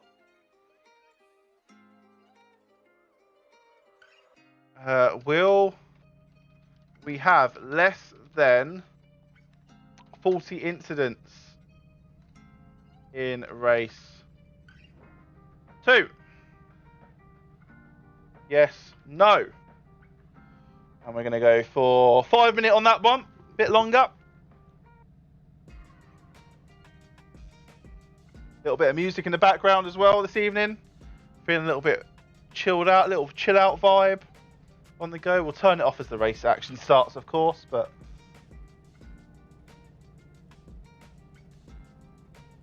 if you're interested in finding out what playlist this is, remind me in the Discord later on and I'll put the link in there.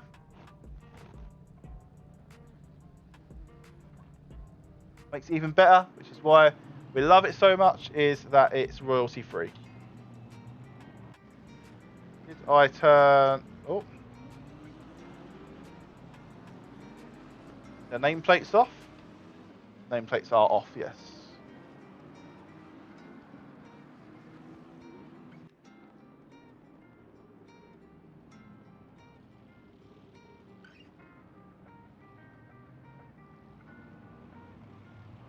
Try and restart the touch portal in the background. Put it into context for you. We had 37 incidents in race number 1.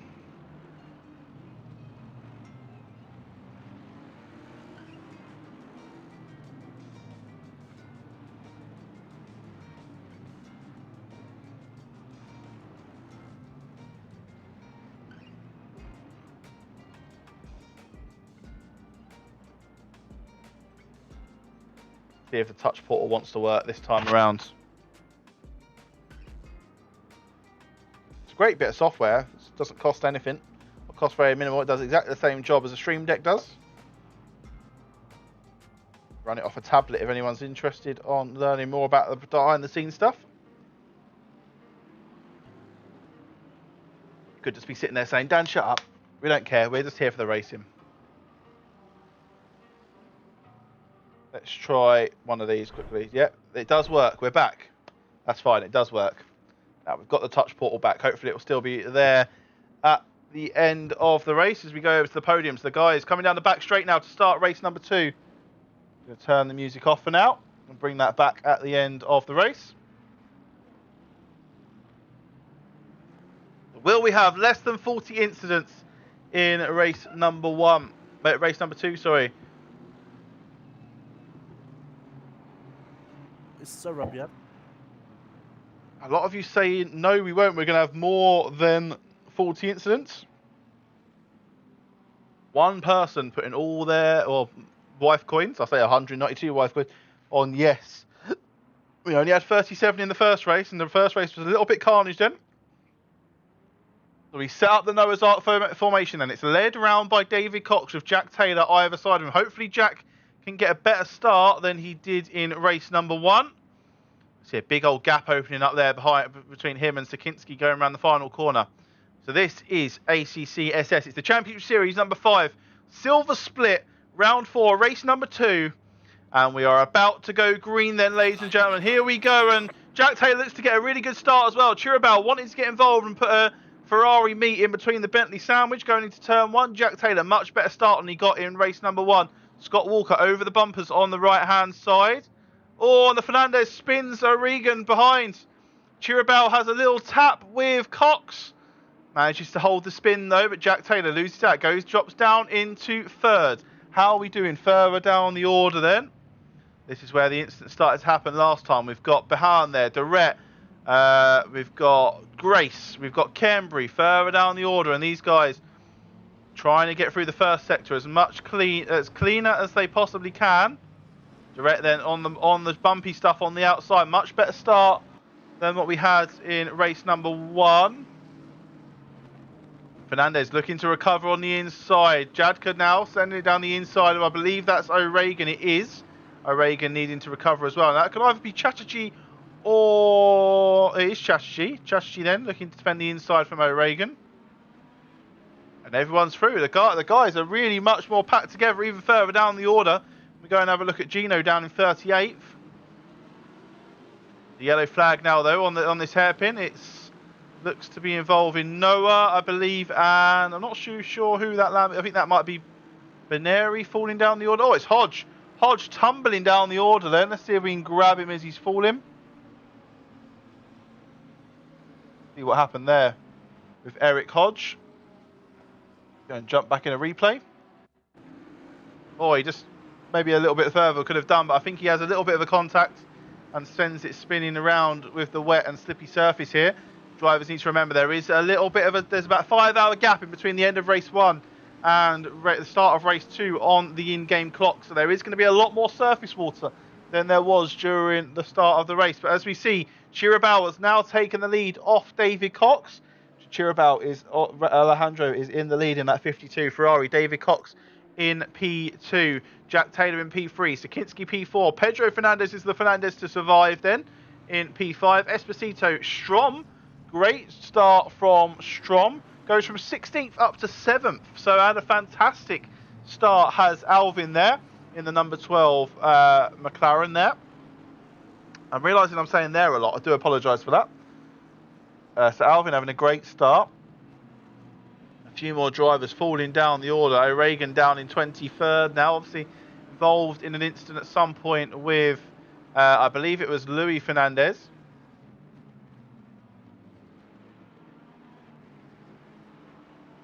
Look at the pack further up. Pedro looking to try and get us onto the back of Sakinski.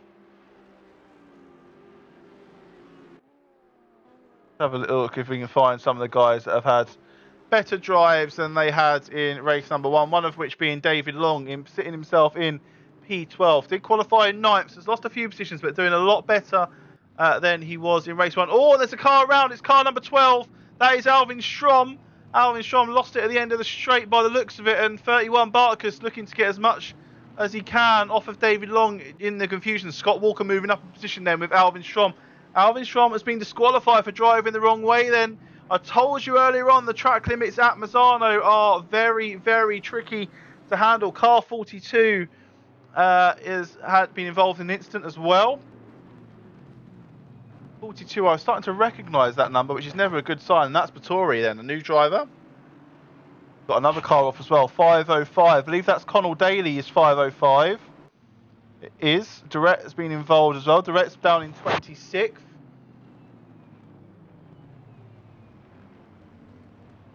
Long and Bartkus. These guys have raced with each other before in the past, I believe.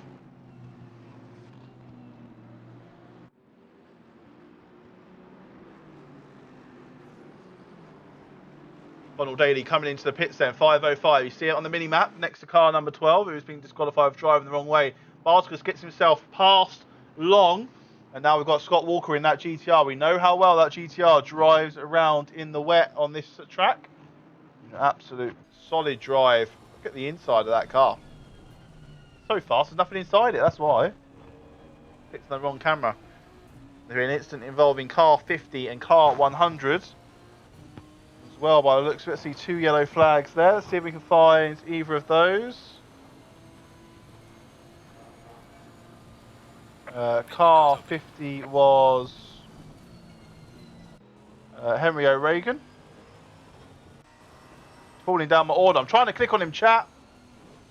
I'll wait till he settles down at the bottom. Sorry about that, Jack. Jumping around to all the different cars all over the place. Is he down here yet? Oh, Connell Daly was the other car involved then. Let's go back a minute. See what happens. So we've got Daly in front of Reagan. Behind there, you can see. Reagan is the orange Aston Martin. So he looks around the outside. Makes contact with Daly. And then just drives off by the looks of it. And he's left the session. So great start from him then.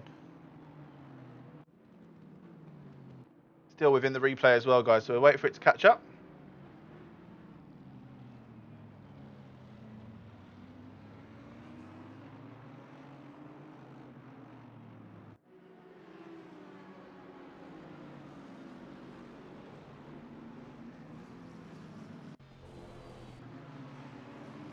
We're about a minute behind, so wait till we're back in live. We're now back in live pictures then. So Chirabal leads us round 3.5 seconds to the good over David Cox, with Jack Taylor behind, Sakinski and then Pedro Fernandez. Fernandez here looking to make a move on Fernandez, on Sakinski, sorry, he is Fernandez. What am I on about, chat?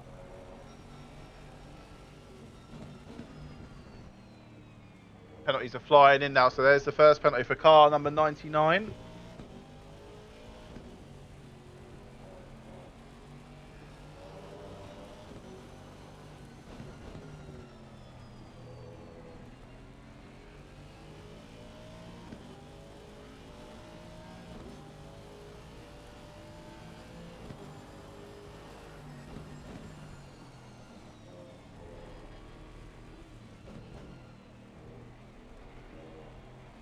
The other car's been disqualified for driving the wrong way. That's going to be car number 15. Who was that? That was Canberry. He was doing well. So we're going to have a little look at what has been involved in that incident. Daly's got to stop and go 30. Canberry's picked up a penalty for driving the wrong way. Oh, it looks like he's recovering from a spin then. I'll tell you guys, track limits. Track limits will do you over on this track. There you go, gets disqualified, driving the wrong way. Cutting the last corner will get you instantly disqualified. That's good to know for next week's race. Can't get off him because the game's froze. There we go. Alan Noah then side by side with the McLaren. Is that of Wang or Faneri? I think it might be Faneri. It was Faneri, and he's got the position over him as well.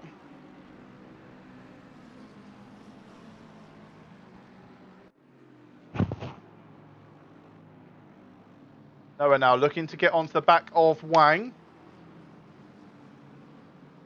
A little bit of bump drafting going through turn 4 and 5. There's Alexis with Gino and Faneri behind her, are looking to fight it out as well. All these guys are really, really close. A lot better than we had on race 1. We jump on board with Alan Noah. Just avoiding the rear end of that 107 Bentley.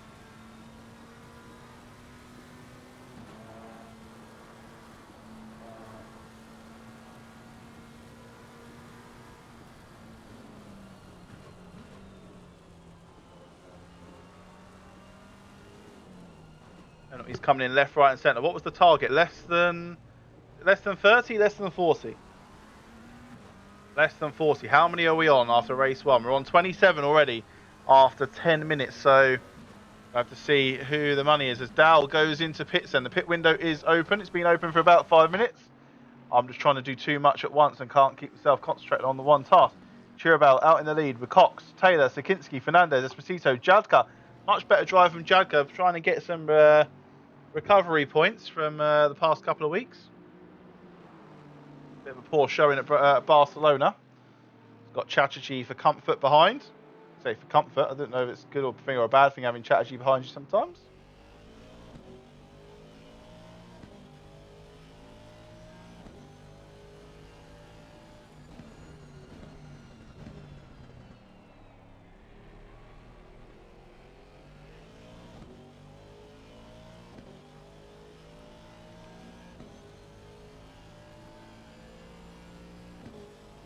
Few more penalties at the top of the order. Jose Martins, didn't see much of him in race number 1. He's down in P13 at the moment.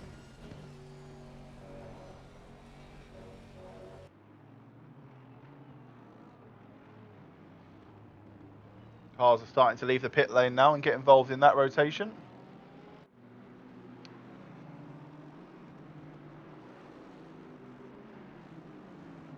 R52, the Chirabal in the Ferrari has the 5-second lead over Taylor. Battle's going on further down the back though. Joe Grace and Tundre and Bamba Washe. I thought I'd say it looks like he's got that move done, but then I realised that Mbamba Washe isn't in the Lexus like he was last season. Joe Grace driving into the pit lane to serve that. Luis Fernandez qualified 8th, down in 12th. I mean, Grace and Mbamba Washe qualified 25th and 26th respectively and were up in the top 10. They've had a great start to the race, avoiding as much of the drama as they possibly can. Sometimes that's just the better thing to do. If you're slower, but you're cleaner, you're going to gain a lot of positions. I noticed that a lot in the gold split races. Scott Walker has pit. I was about to say, talking of this, he's down in 26th, qualified in 9th. Adam Rayner down in 37th, qualified in 41st. Has pit though. Has got 107. That's Wang for company. Wang yet to pit then, I believe. So that is letting him go. Yeah, Rayner has come out in the midst of cars wanting to get past for position who are yet to pit.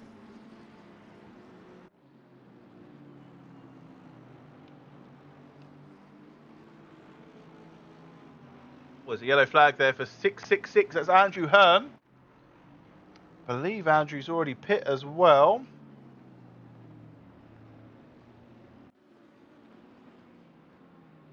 He hasn't, but he is tumbling down the order. Let's have a little look what happened with Andrew. I think it was more self-inflicted than anything. Oh yeah, just a little bit. The rear end gets a little bit loose on the wet stuff. Let's reverse it off track so he can sort himself out a little bit. Find a nice clean gap and get himself back on the racetrack. There we go, alongside Fernandez. That's one of the better ways to rejoin that I've seen in a very long time. Nice and patient, not getting flustered by the amount of positions they're losing.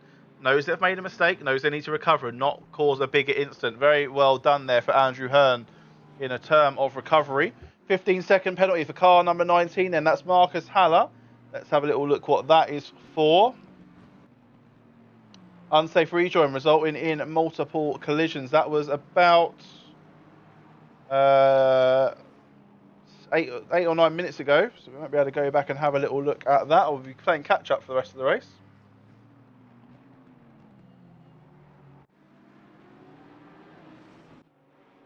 These guys are all pit now. Durrett, Gino, Grace, Bartkus, DeRoy, Bell, all these guys all looking to get as many positions as they can, going for an earlier strategy. And the one that is leading them round at the moment is Scott Walker in the Rubber Dinghy Rapids number 27 GTR.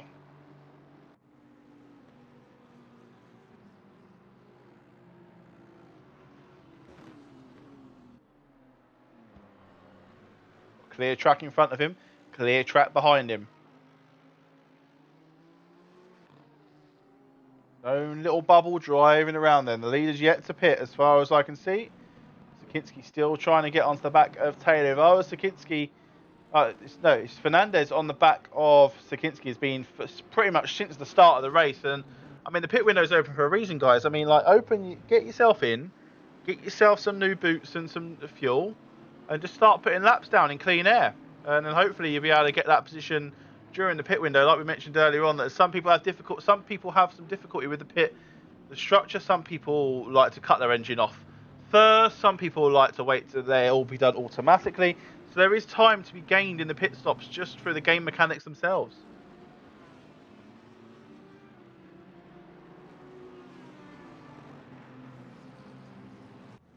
Andrew Hearn then, after that spin, finds himself in 10th. Guardstig's just come into pit. Open up some more positions for him. So, great job there then. Sakinski still defending and attacking in the same breath. It's what does he want more? Does he want that podium on track, or does he want to keep Fernandez at bay for... Well, he's been keeping him at bay now for the best part of about 15 minutes, and we've seen that the Fernandez brothers can be very, very aggressive with their overtakes. A lot of them do stick, so that's fine.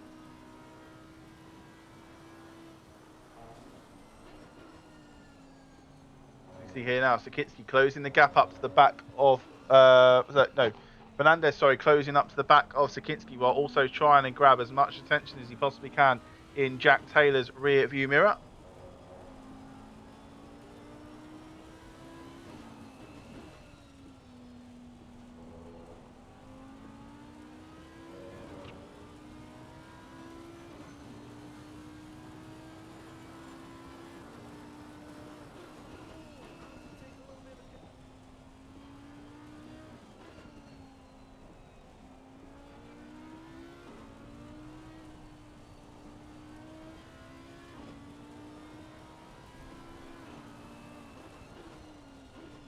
Guys, just to let you know, after this race, we're going to head over and we're going to raid race department after this race is over. They're currently going through the RD GT Championship. It's round 4 at Spa in a 2-hour finale, I believe it is, or it's a 2-hour round in their championship. And they've got about 45 minutes left of the race. So we're going to head over and raid them after the culmination of this race. But talking of this race then, Cox in the pits, Fernandez in the pits, Esposito, Louis Fernandez and Jack Taylor all in the pits now. Jack's obviously cleared his pit stop first, which is good to see, and got the ball moving. So has David Cox now with that green light next to his name. Means that his pit stop has been cleared successfully and he is now moving and chundering down the pit road. See it on the map there how busy the pit lane is at the moment. 4, 5, 6, 7, 8 cars all moving through there. As we go through the pit rotation, the cars are going to accentuate the gaps. I have to see where the drivers come out after the pit stop rotation has happened. Go and have a little look at the leaderboard, at the Sheridan inquiry desk, sorry. And we're at 30 instants so far, and we now start to slow down as well as Sakinski drives into pit road. Followed there, as you can see in the live footage, with Chirabal as well. So it's on David Cox to put out a stellar outlap. I think it's going to be a little bit too much for him. He's probably going to have about another minute before he catches up with the start-finish straight. And it's going to be about a minute on the pit stops. They are going to be close, but I have a feeling that Chirabal is going to have this in the bag.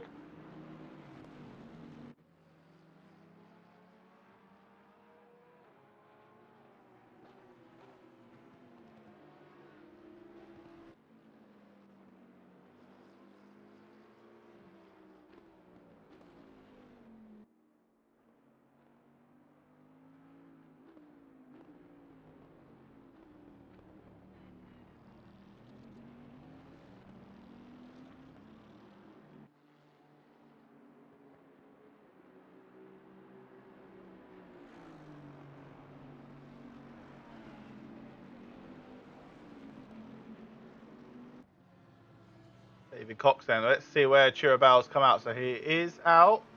I think he's in the pit exit just behind 777. So it looks like Sakinski's even jumped Chirabal in the pit lane then. There's Chirabal. There is Sakinski. There is David Cox. And David Cox slings himself in between these two. So Sakinski having a great pit stop, puts himself in the lead on track, and David Cox as well jumping Chirabal in the pit lane. So we've got a new 1, 2, 3 on track then, and it's all changed with Sakinski in the 777 Audi now on the lead in merit on track after Chatterjee and Wang have served their pit stops. 5 minutes left of that pit window. We've We've got Sakinski in the lead. Great outlap and great pit stop even from Sakinski. He's jumped Chirabal in the pits, and that has given him the lead for David Cox as well. You need more penalties. Well, there's a 10-second penalty for car number 55, and that is for ignoring yellow flags by the looks of it. Hit 72 under yellow flags. Got a 15-second penalty for car number 19 as well for unsafe rejoin. I mean, a lot of these guys need to have a look at their rejoins.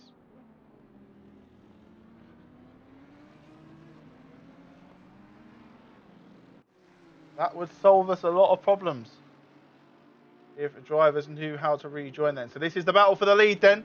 It's Sakinski from Cox, from Chirabal, all now getting their tyres up to temperature. And it's going to be a fight to the death with Jack Taylor trying to get himself involved as well. He's got 2 seconds to climb to get onto the back of Chirabal. We know he can do it. He has done it in the past. And these guys, 9 minutes left to go. Sakinski leading us round for lap number 12, or start of lap number 12, should I say, sorry. Chatterjee in the pits. Just Wang left the pits, and then these guys will all be settled out in their right order. Let's have a little look where there's action on the track, and it looks like it's towards Daniel Duretton and Bamba Washe and Joe Grace as well. Oh, I've got hiccups. I've got hiccups. Oh. Hold my breath. If I don't speak in 30 seconds, I'm dead.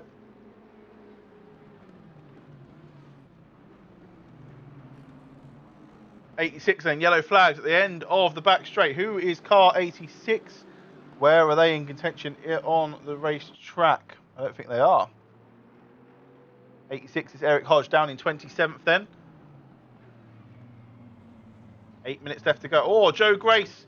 Oh, Joe Grace, what are you doing there, my friend? You've had an off. You know you've had an off, and that's another unsafe rejoin. You need to stop being greedy for these positions. He's managed to keep the position. Has he given it over to Mbamba Washer? He has. Good job, Joe Grace. That's gone up in my good graces, you could say.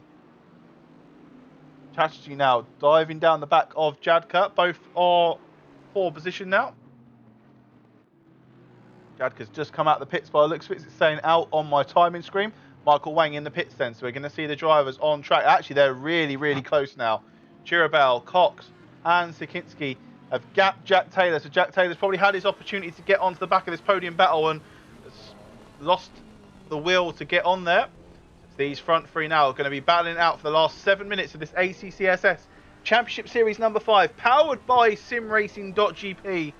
This is the silver split action, and we're at race number 2 this evening at the wonderful and wet Misano. In round 4 of 5 next week, we've got our hour-long finale coming live at 7:30 BST, which is 6:30 UTC, as our clocks go forward tomorrow morning.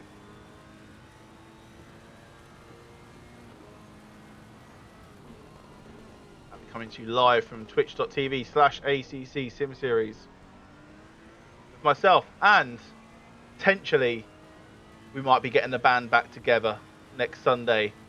May have a co-commentator, maybe a voice you're very familiar with, and I may be very excited for it. Chirabal then needs to chase down Cox. Cox looks to have got a better run out of the hairpin. The gap now down to just 4 tenths between him and Sakinski.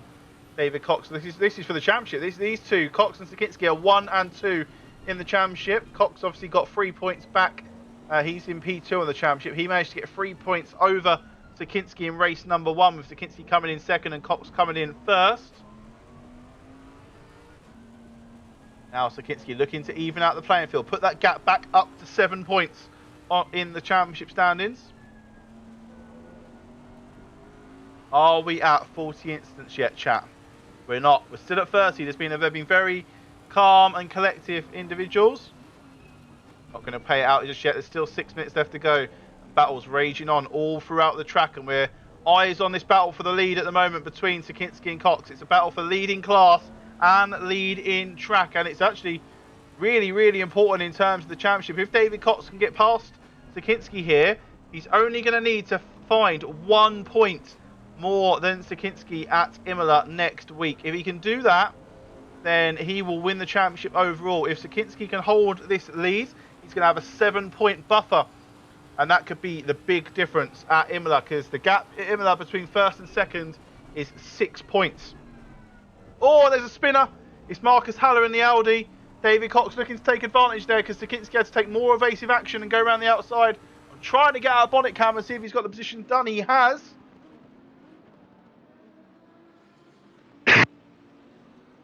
David Cox then in the lead of the race then, following that spin from Marcus Haller in the number 19 Audi. David Cox now looking to close the gap down to 1 valuable point in the championship standings. Yellow flag for car 67 further down the straight. I believe that looks like to be a bit of a back marker. Pit window closes. 5 minutes left to go of our race. There's another car out the way. That is number 67 moving out the way. It looks like it could be... oh, it's Richard Bell there. Moving out the way as best as he possibly can from this lead battle as it comes raging through. Doesn't want to get as involved as Marcus Haller did a few turns ago. And that looks to really, really have rocked Sakinski, because now Chirabal is chomping at the bit to get past the Audi driver.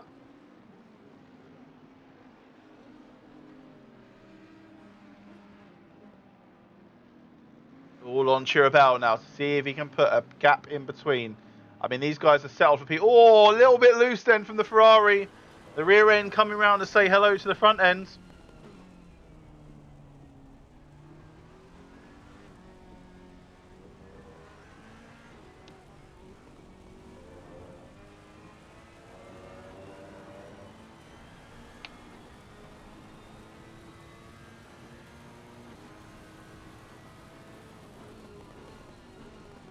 This is the last couple of laps here to go. Then 2 drivers being disqualified for track limit violations.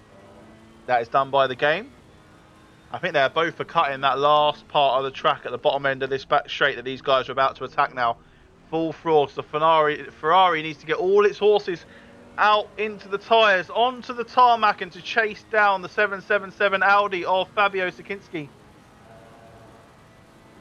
It's all for bragging rights. These guys are on different point tallies, different point structures, different championships.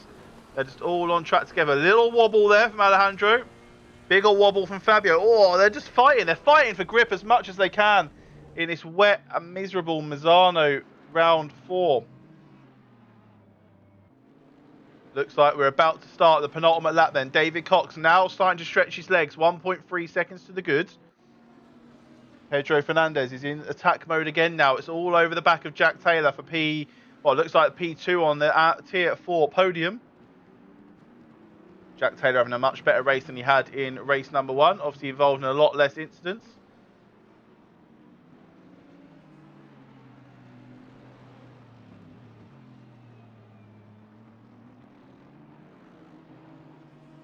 Talking of incidents, how many are we at? We're at 32. 89 is about to get a 10-second penalty for completely missing braking point and hitting 84. That's going to be Jose Martins. You can see that there on the leaderboard. Pedro Fernandez now. Attack, attack, attack. That's all that's going through his mind. Try and get past the 215 of Jack Taylor in the Bentley.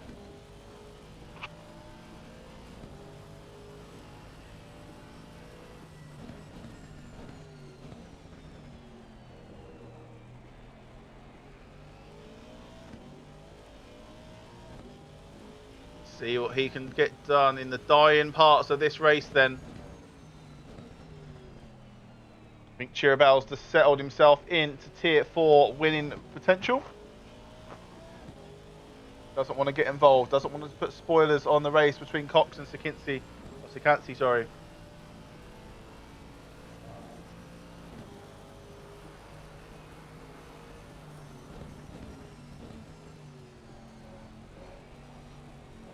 Or just trying to dab the brakes just enough not to spin.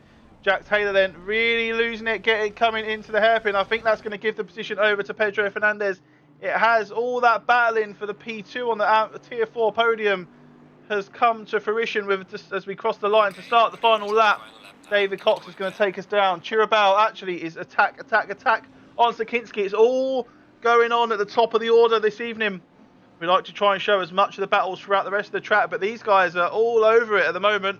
Marcus Haller, if you missed this about 5 minutes ago, Marcus Haller, car number 19, had a spin. Sakinski was in the lead, and actually it looks like David Cox is coming into a pack of back markers.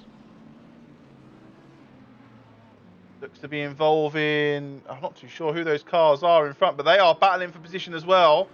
David Cox is battling for the lead, so they need to and ah between them. We've got 42, we've got Rayner, we've got, oh, there's contact. There's contact there, and that could cost David Cox the lead as David Cox has spun the Lamborghini back marker that was in front of him. That'll have to go to the stewards to understand what has happened there, but back marker's playing fruition in this one as well, and we could see Sikansky manage to get himself back his 7-point cushion after that incident between David Cox and the back marker Lamborghini, which was, we'll have a little look, it's towards Adam Rayner down the back. It might have been Luque, might have been Battori actually. I think it was Battori involved in that incident then. Battori was trying to get past Adam Rayner and didn't manage to make it stick. So then David Cox was getting involved, trying to get past all three of them. Hasn't managed to happen then. We'll have to see how the stewards think that's going to play out as David Cox then brings it round the penultimate corner. Well, it might not even get that far by the looks of it. Someone's about to get a 10-second penalty involved now. So Chiribau's actually gone off the track as well. On the final corner, David Cox is going to bring it round. Chiribau. Fernandez can see the purple Aston Martin, can see the lead of Tier 4. And doesn't get it done then. Chiribau is going to take P1 in Tier 4. Nearly threw it away at the death.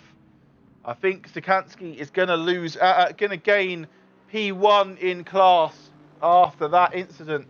And we're going to go over to the post-race podium now. And we're going to start our driver of the day vote. So let's open the driver of the day vote as the stewards decide what they're going to do with those incidents.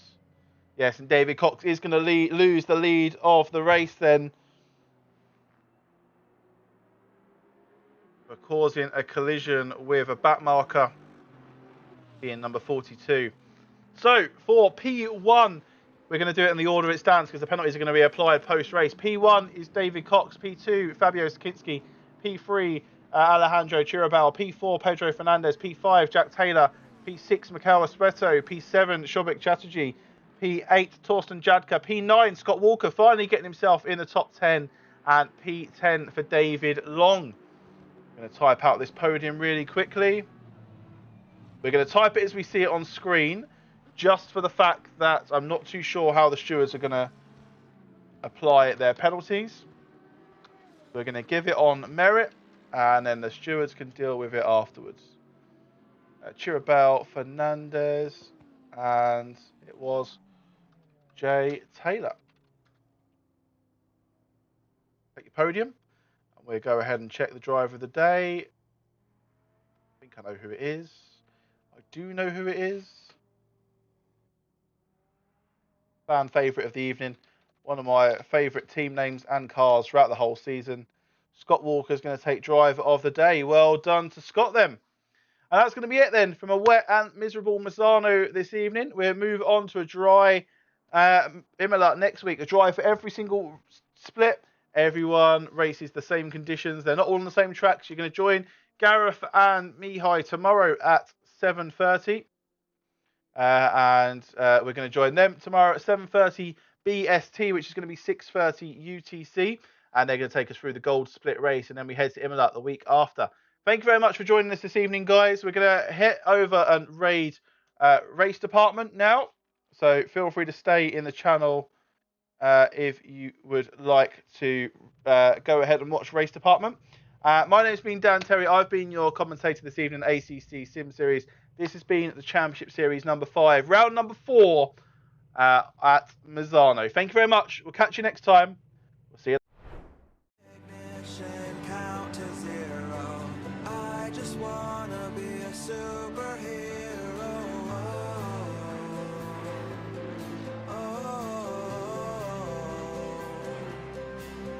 With fearless thoughts, emotions swirl.